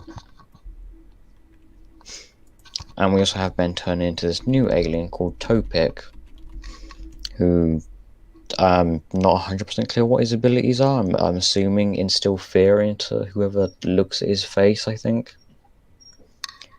Because all we really see is the bars in front of his face open. We don't see his face, and then we just see Siphon, like, terrified of him. Mm-hmm. So I'm just going to assume that's what his power is. We also have a whole bunch of different villains. We have Trombipula from the previous season. We have the the Riedel brothers over here. We have Sunder right here. There's probably a few other villains showing up in. There's probably a few others showing up here, but I don't actually remember all of them. Most of them were just sort of quick background cameos anyway. Mm-hmm.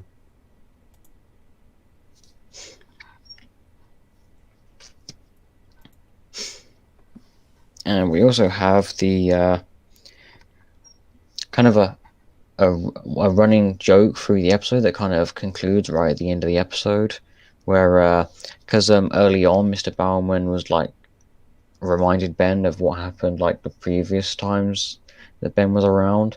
So we had various encounters where Ben's doing something else and then he ends up ruining something related to Mr. Bauman. And I think there's one instance where Mr. Bauman's van ends up flung into space, and it's like it's hovering in orbit around Earth. Yeah. Or back when it was 11-year-old Ben, it was sent into space and it's hovering in Earth's atmosphere. And then in like the present day, we then have Ben. He kind of like throws Sunder's axe away, or he throws it away, and it ends up flying up into space and hitting Mr. Bauman's truck that is still orbiting Earth, like 5 or 6 years later. And then that thing starts slowly falling back down to Earth.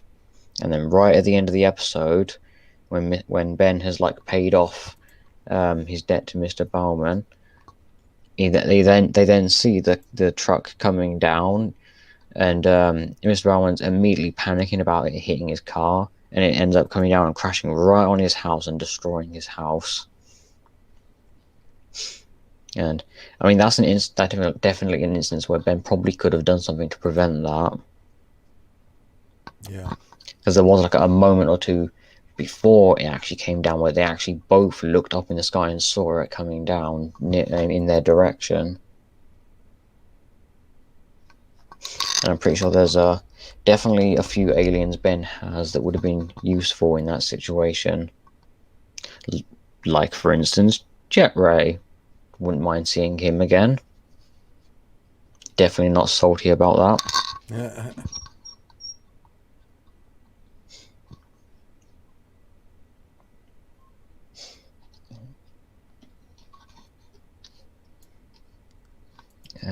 Yeah, that's about all I have to say on the episode. Is that everything for you? Yep.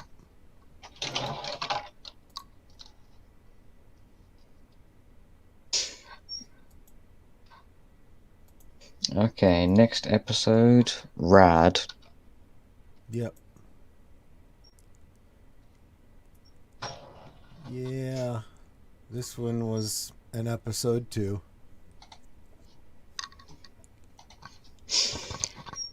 Yep. The return of I Guy. Ooh, I'm excited about that. Yeah. This might actually be the first reappearance of Guy since the original series, Yeah. because I don't remember him making any kinds of appearances before now.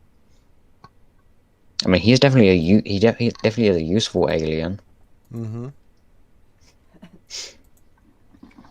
Although it is weird that we don't see him actually do much in this episode. I think Ben only turns into him for like a minute or two, and then he turns back.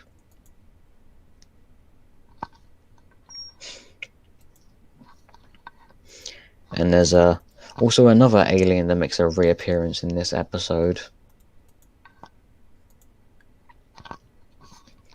I'll give you a hint. He's big, green, dresses like he's from the 60s, and we can shoot him as much as we want because he'll keep regenerating. Oh, oh, what's his name? He's Pax. I called him the hippie wildvine. Right, right, right. And I hope we don't see him again after this episode. Right. I never cared for that character. Yeah. My favorite part is when he gets shot and blasted all over the walls. Sadly, he can regenerate, though. Yeah. Yeah. And at least in this instance, the other characters around him also don't exactly have very positive opinions of him either. Mm-hmm. I mean, we even have Rook even like losing his cool around him.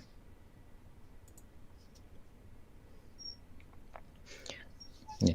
I'll never understand his mentality, or I'll never understand Pax's mentality to situations like what's in this episode, because they have a violent, dangerous animal locked in like either a box or a cage, and it's being transported to somewhere where they need to move it to in order to use something from the animal in Mm-hmm. order to help out a group of plumbers that have been stranded on a random alien planet in the incursion system because it's been shot down by incursions.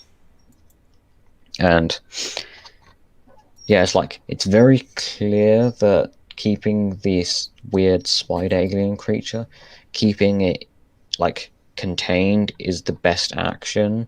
Mm-hmm. So I'll never understand Pax's like desire to free the alien, even though he's not only told that the thing is dangerous, like very, very dangerous, Mm-hmm. but he's also given a very clear example that it's dangerous by the fact that it bites his head off, Right. and he's basically his entire upper torso as well.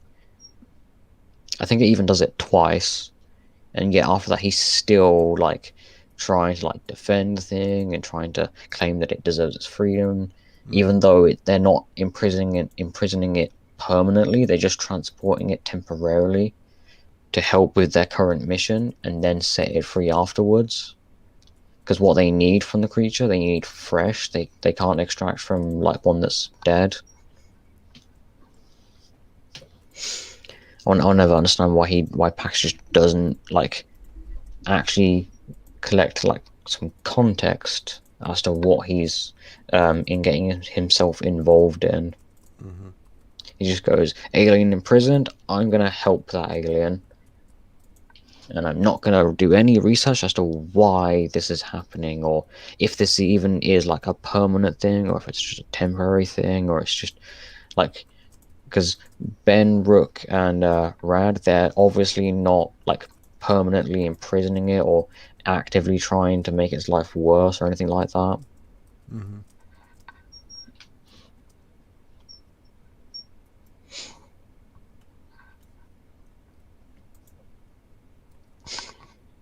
Oh yeah, and we also get a little duck alien named Rad, or Rad Dudesman, and throughout the episode they make like a joke about that whole like running routine of someone saying like that a specific thing is their middle name.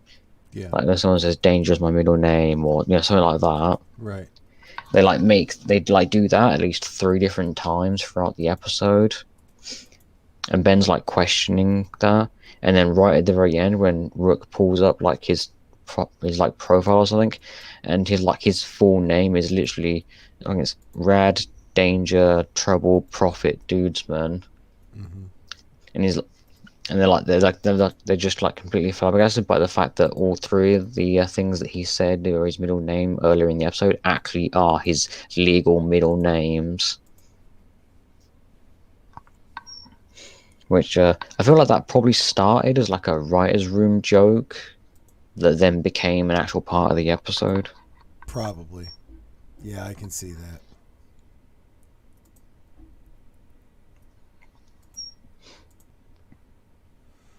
Yep.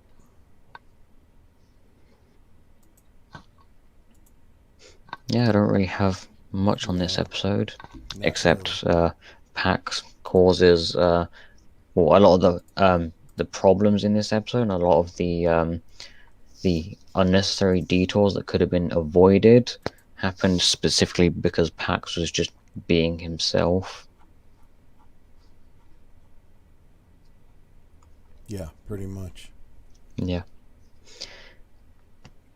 I'm pretty sure the last time we saw him, he was being carted away as like a prisoner because of his behavior and the way he acts. So how he was freed, I have no idea.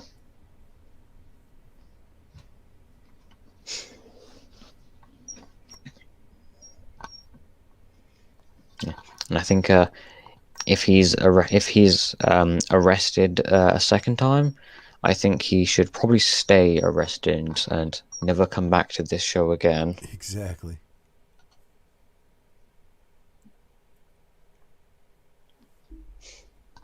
Yeah. I'll be happy if I never have to think about or acknowledge his character again.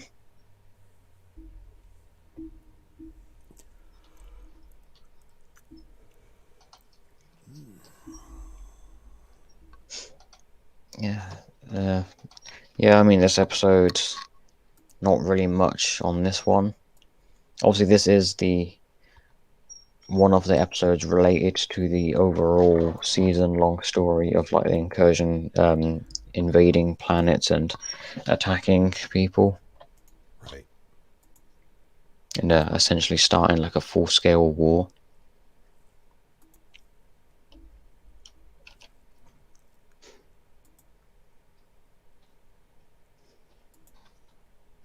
Okay, next episode, While You're Away. Yep.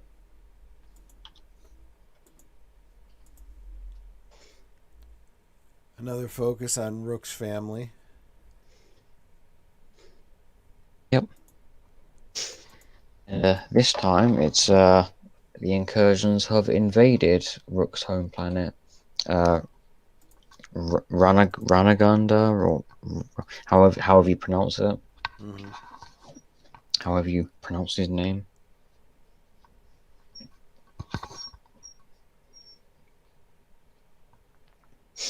Yeah, and we basically have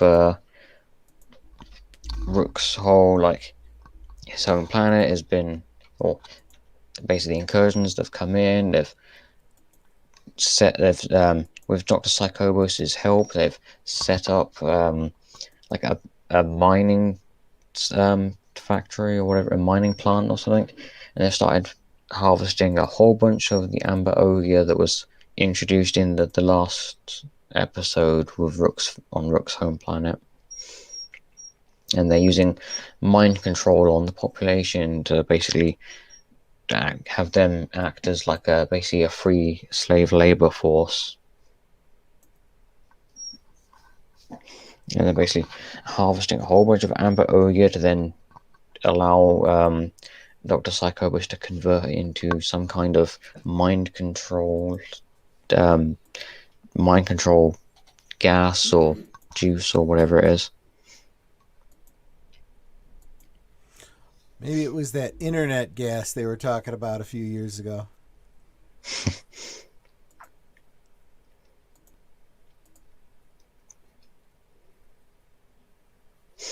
Yeah, I mean, this episode's very much specifically character development Yep, for Rook for and his Rook. family. Yeah. I get the impression there's a little bit of foreshadowing too about his sibling wanting to become a plumber. Yeah, I got that as well. Yeah, because it's like his at near the end of the episode, he's like Rook's father. It's very clearly he has like accepted these changes and like what's going and like the fact that Rook left the more traditional life to be a plumber. I mean, Rook's father even says that he's like proud of him. And we also have that Rook even says that he even like says that he's gonna stay here and help his people fight off the incursions. And his father says to him to that his place is like is back on Earth with Ben and helping him like find out what's going on with the incursions. Mm-hmm.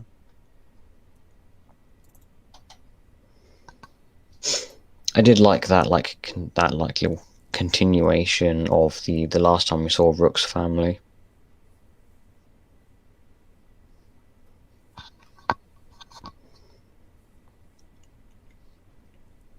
The Rise definitely seem to be like really like putting a lot of their effort into like Rook's character and like other like external characters related to him.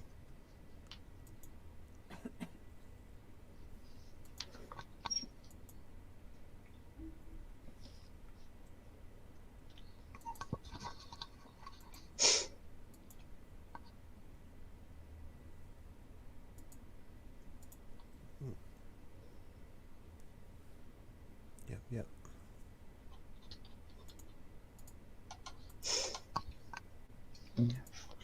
Do you have much to say about this episode? Nope. Nope. And we're leading up to the culmination of the season. Yep, the final two-parter of the season. I think of all the But titles, this one made me groan the most. what, the Frogs of War? Frogs of War. That's a reference to a Star Trek movie, isn't it? Well, no, it's It's a reference Klingon thing, to, isn't it? well, which is a reference to Shakespeare, Let Slip the Dogs of War. Oh, I'm fully aware of that. I was making a joke. Oh, okay, I see. I don't know, you're young. I thought maybe you didn't know, but I know. give you enough I've credit. watched the Star Trek movies, and I long before I even saw anything Star Trek related, I'd not specifically read any of the Shakespeare, but I'd seen multiple like adaptations of different Shakespeare Sure, works. sure, sure. You know, some of the more famous and recognizable ones.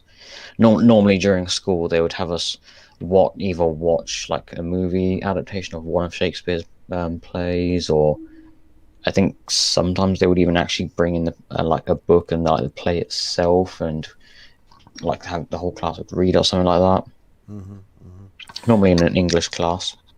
And I hate to say this, but really to sum up what I've been kind of saying throughout this season, there is one, you know, I don't know what you'd call it, but reference in this episode where Ben says something about, you know, he's literally quoting Han Solo where he says a boring conversation anyway.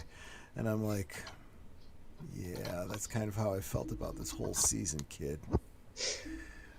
Yeah, that would be the Star Wars reference earlier that I said they started that reference, Yeah. but they didn't actually finish that reference. They didn't do the complete reference in that episode. They sort of split it in half for some Yeah. reason. Yeah, yeah.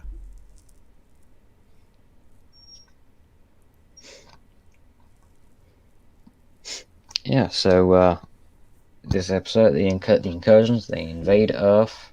They basically they basically started like a full scale war, Mm-hmm. and and the episode actually starts with a whole bunch of aliens from Undertown just bursting out of the ground and just flying up into space and trying to get as far away from Earth as possible because the incursions are coming. And obviously, this news then causes the people of Bellwood to start freaking out that aliens have been living among them, which I feel like this, well, not just this show, but the series overall doesn't appear to want to pick in what way the whole human and alien like relationship works. Is it a case where humans are like okay with aliens being around and don't really have that bit of a problem with them, or are we going with the other thing where humans are like, or where the human population is unaware of the aliens and is terrified when the aliens are revealed? They don't seem to be consistent on that. They seem to just flip flop between the two. Mm-hmm. Most of the time, it's whenever the story calls for them to be in either specific state of mind or emotional state or something like that. And it's when Ben has been, well, Grandpa Max sends Ben out to where the people are all gathering to kind of calm them down and kind of calm this whole situation down. And it's at this point when he's actually talking to the people and he's trying to explain that not all aliens are bad, that he then accidentally activates a randomizer feature on the Omnitrix, which then starts randomly turning him into different aliens every few minutes.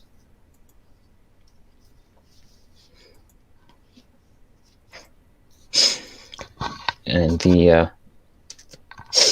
actually get the incursions actually like when they actually invade Earth, they're actually able to get through the plumbers and get to a point where they can then convince Ben to leave the Earth and like put him in an escape pod, which did kind of make me think of an episode of Doctor Who, the Matt Smith era one where he's like put in the Pandora's box. They probably weren't intending that kind of similarity there, but that probably was just a coincidence.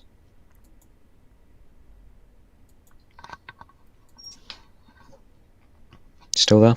Yeah, I'm here. Oh, okay. Yeah, she weren't saying anything. No. Just not a lot to say about it, and you pretty much had it. Yeah, because they basically send Ben off, and because before Ben actually is sent off, they open up their ships. The incursion ships open up, and evil mutant waybigs start dropping out of the ships all over the world, and they basically use that as a way to kind of leverage Ben so they can get rid of Ben. Mm-hmm. And Ben starts floating through space in the escape pod, and the incursions then take over Earth, and and then that's the end of part one. And then part two picks up like a month later. So Earth has been occupied by the incursions for about a month. Yeah, and it's at this point where Ben's like starts trying to get out of the escape pod. Well, we don't immediately see the explanation of how Ben gets out of the escape pod. That happens a little bit later. Mm-hmm. But early in the second part, we only see Ben trying to get out. We don't actually see how he gets out. And we then have most of the early part of the second part of the episode, second part of the finale, focused on Gwen, Kevin, Rook, and Blue Kitch, basically acting as like a resistance movement against the incursions, and they're basically like running on the run, and they're hiding from the incursions, like in some guy's store who's willing to harbor them, even though they're technically even though they're technically against what would be the law at this point. Yeah. Yeah, this definitely becomes a resistance Maquis kind of, you know, rebellion type story. Yeah, Jewish children hiding in French homes from Nazis, that sort of thing. Exactly. Yeah, and there's one point when Arjit actually sells them out to save himself, which is perfectly in character for him. Obviously, it's not a good thing, but it is exactly what you'd expect Arjit to do. Yeah, and after Arjit sells them out, he we then get a random incursion soldier actually fights back against the other incursions and Atea, and he helps them, or he helps Gwen, Kevin, and Rook out of this situation. Shall I spoil the reveal now, or shall I wait until we actually Yeah, get go to the? for it.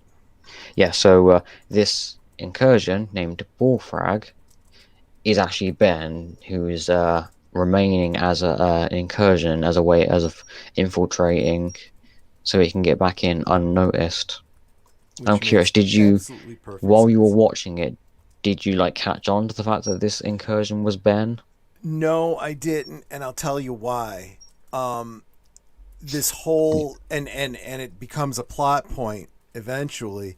This whole idea that the Omnitrix can be locked into an alien form, for an extended period of time. It's like Yeah. why wouldn't he just have timed out? I mean, suddenly, conveniently, he can just remain in that form indefinitely. You know. Yeah. Was it just that kind of threw you off, or is there anything else to it Well, that? it was because of that premise, the idea that he would change, that it never even crossed my mind that that was even a possibility. Yeah. Yeah, because Ben explains that while he was trying to get out of the escape pod, he noticed that one of his arms was slightly loose in the actual restraints Mm-hmm. than the other arm, so he was able to like maneuver a bit more and actually get out of the restraints inside there. Mm-hmm. And then as it was floating back, Azimuth then showed up and helped Ben and fixed the what fixed reset the Omnitrix so it's no longer in the randomizer setting, and then he also gave it like actually unlocked the incursion transformation for him, and also by the way they phrase it, I'm assuming Azimuth actually unlocked the lifeform lock feature, Mm-hmm. because I'm assuming that's the what happened based on the way that they explained it. Yeah. Or the lifeform lock feature isn't actually too out of like left isn't too out of left field if you remember the I mean you have to remember quite far back. That's the first season of the original series. The episode where Ben was randomly stuck as grey matter for the whole episode. Right. Now obviously that was the prototype and that was probably a glitch, but you could make some kind of a connection suggestion maybe that was like a hint of the lifeform lock function, or maybe Azimuth kind of in some way got that information about the fact that the Omnitrix stuck Ben as one alien for an extended period of time, and then thought, oh, hey, hang on, that's a good idea. I'll include that in the official Omnitrix. Again, I think we're giving the writers way too much credit. It was what they needed for the episode, so they did Yeah. it. I honestly thought that I actually thought that you would have guessed that Bullfrag was Ben, based on that previous episode with him stuck as grey matter. Mm-hmm. Or has it just been too long for that to be sitting in your brain at that time? I got to be honest with you. It's been so hard for me to engage in this season. that sometimes, you know, those kind of subtleties completely fly over my head.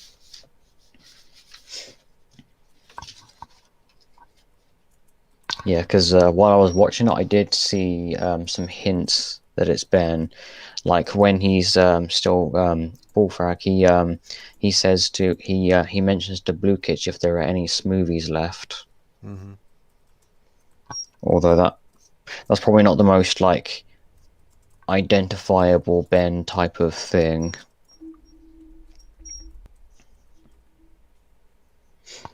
Yeah, and yeah, so most of these episodes I hadn't seen before now, so I was not aware of Ben like turning into an incursion and basically locking himself in that transformation. I was not aware of that, but I kind of, based on the fact that I remembered that specific episode from the original series. But that's probably more to do with the fact that I've watched the original series all the way through like multiple times. So I can pretty much remember like 90% of the episodes from the original show. Yeah, true. It's one of those weird things where where other things I don't remember quite as well, but then with like things like entertainment, for some reason I have like an encyclopedic knowledge of. Mm-hmm. Because it's the same with other franchises that I like, you know, like Transformers and Star Wars and Star Trek. Like things like that, I'll remember like episodes and seasons and different specific shows and stuff like that. Mm-hmm. Or obviously, I won't remember like explicit fine details, like exactly what day and year an episode aired and that sort of thing.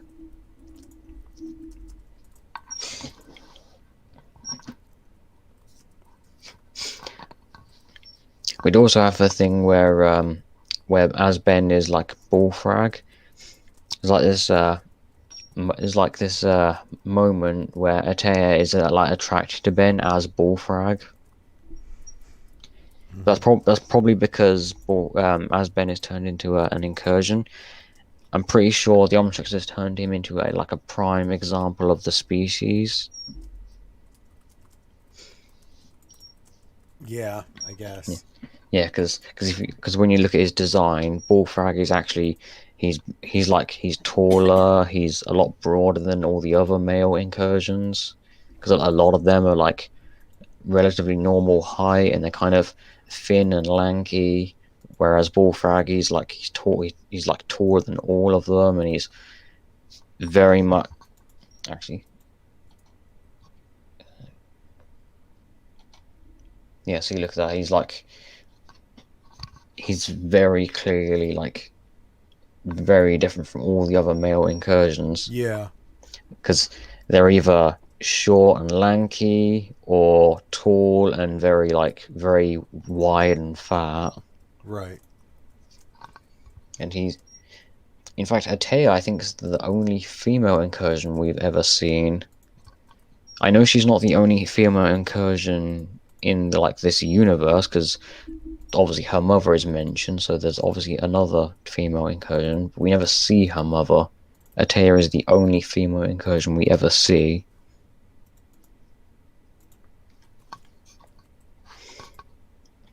I'm going to assume female incursions aren't warriors or aren't allowed to be warriors or something like that, maybe. Yeah.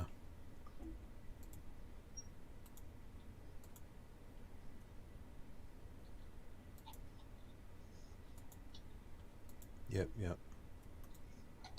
Oh yeah, we get this reaction from Kevin. You know, Yeah. after Ben as Bullfrog walks up to Atea and flusters her, and we get this reaction from Kevin afterwards.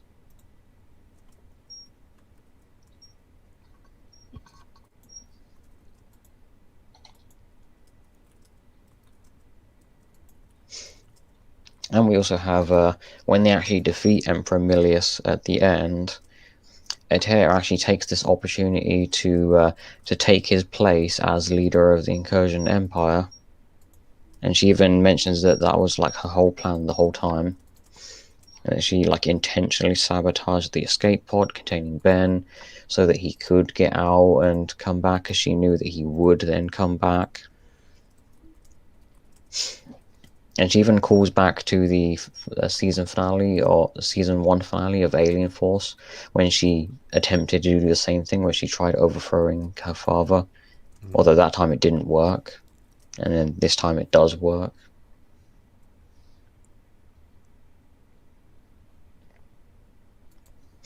Oh yeah, I just remembered. We also have which is more than likely a Star Trek reference, where Emperor Milius says resistance is futile. Oh yeah. Yeah, but he also makes the addition. I think he says something about like that he would the population to resist, because incursions like fighting and destroying stuff. Yeah. I don't remember what the specific line actually was.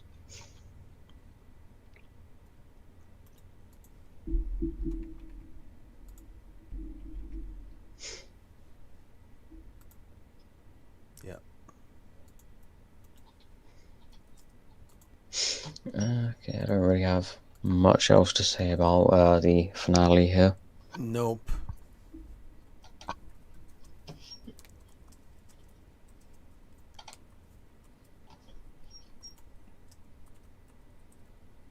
Nope.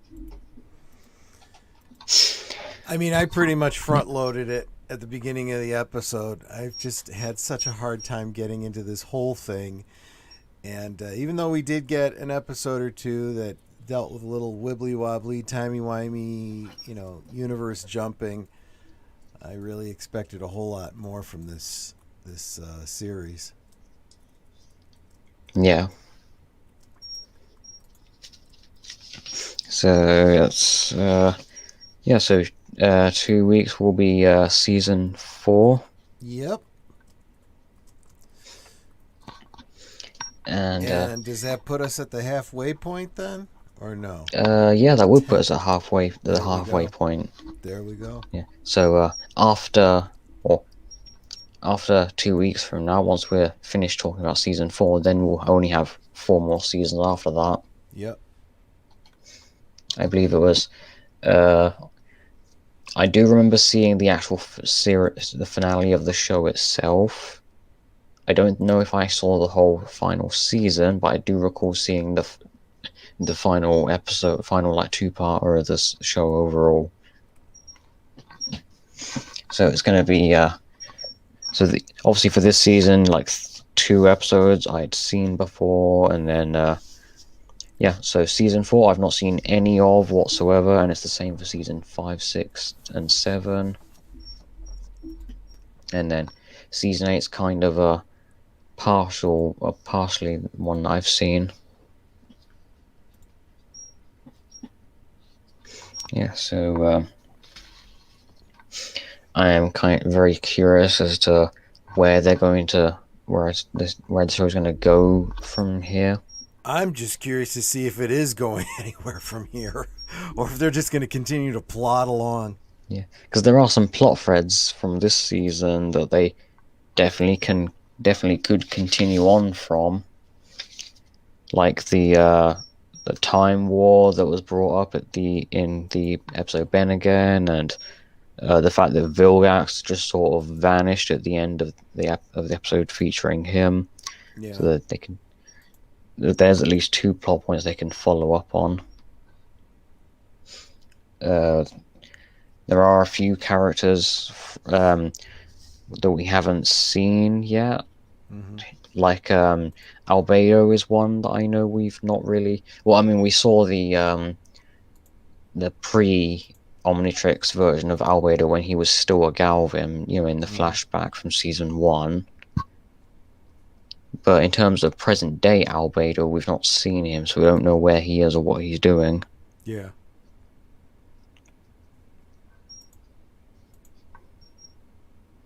There might also be some continuation potential with like Kyber the Huntsman, because although I don't know if they necessarily would have any more story to tell with him.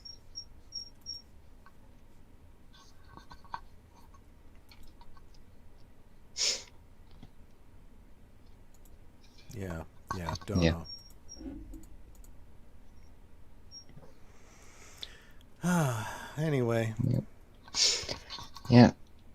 So I'll do you want to do you want an outro first, or shall I do mine first? Well, just that this Friday on my channel, my regular last call is going to be a rewatch.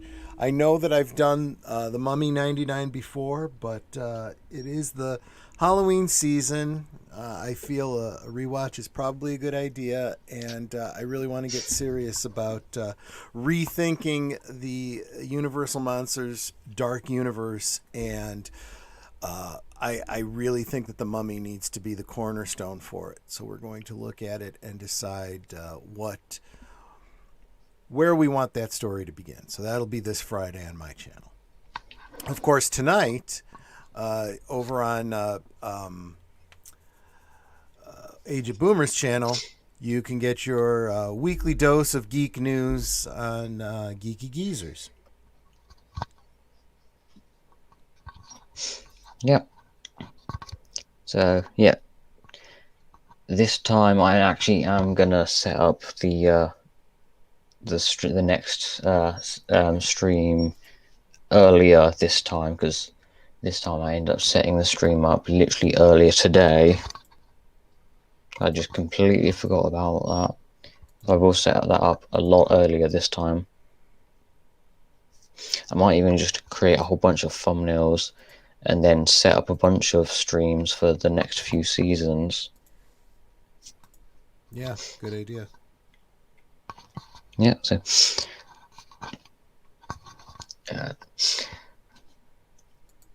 you know, it's been a while since I've done my outro, that I've kind of somewhat forgotten it, because obviously the last stream we didn't even do an intro. We just sort of stopped the stream.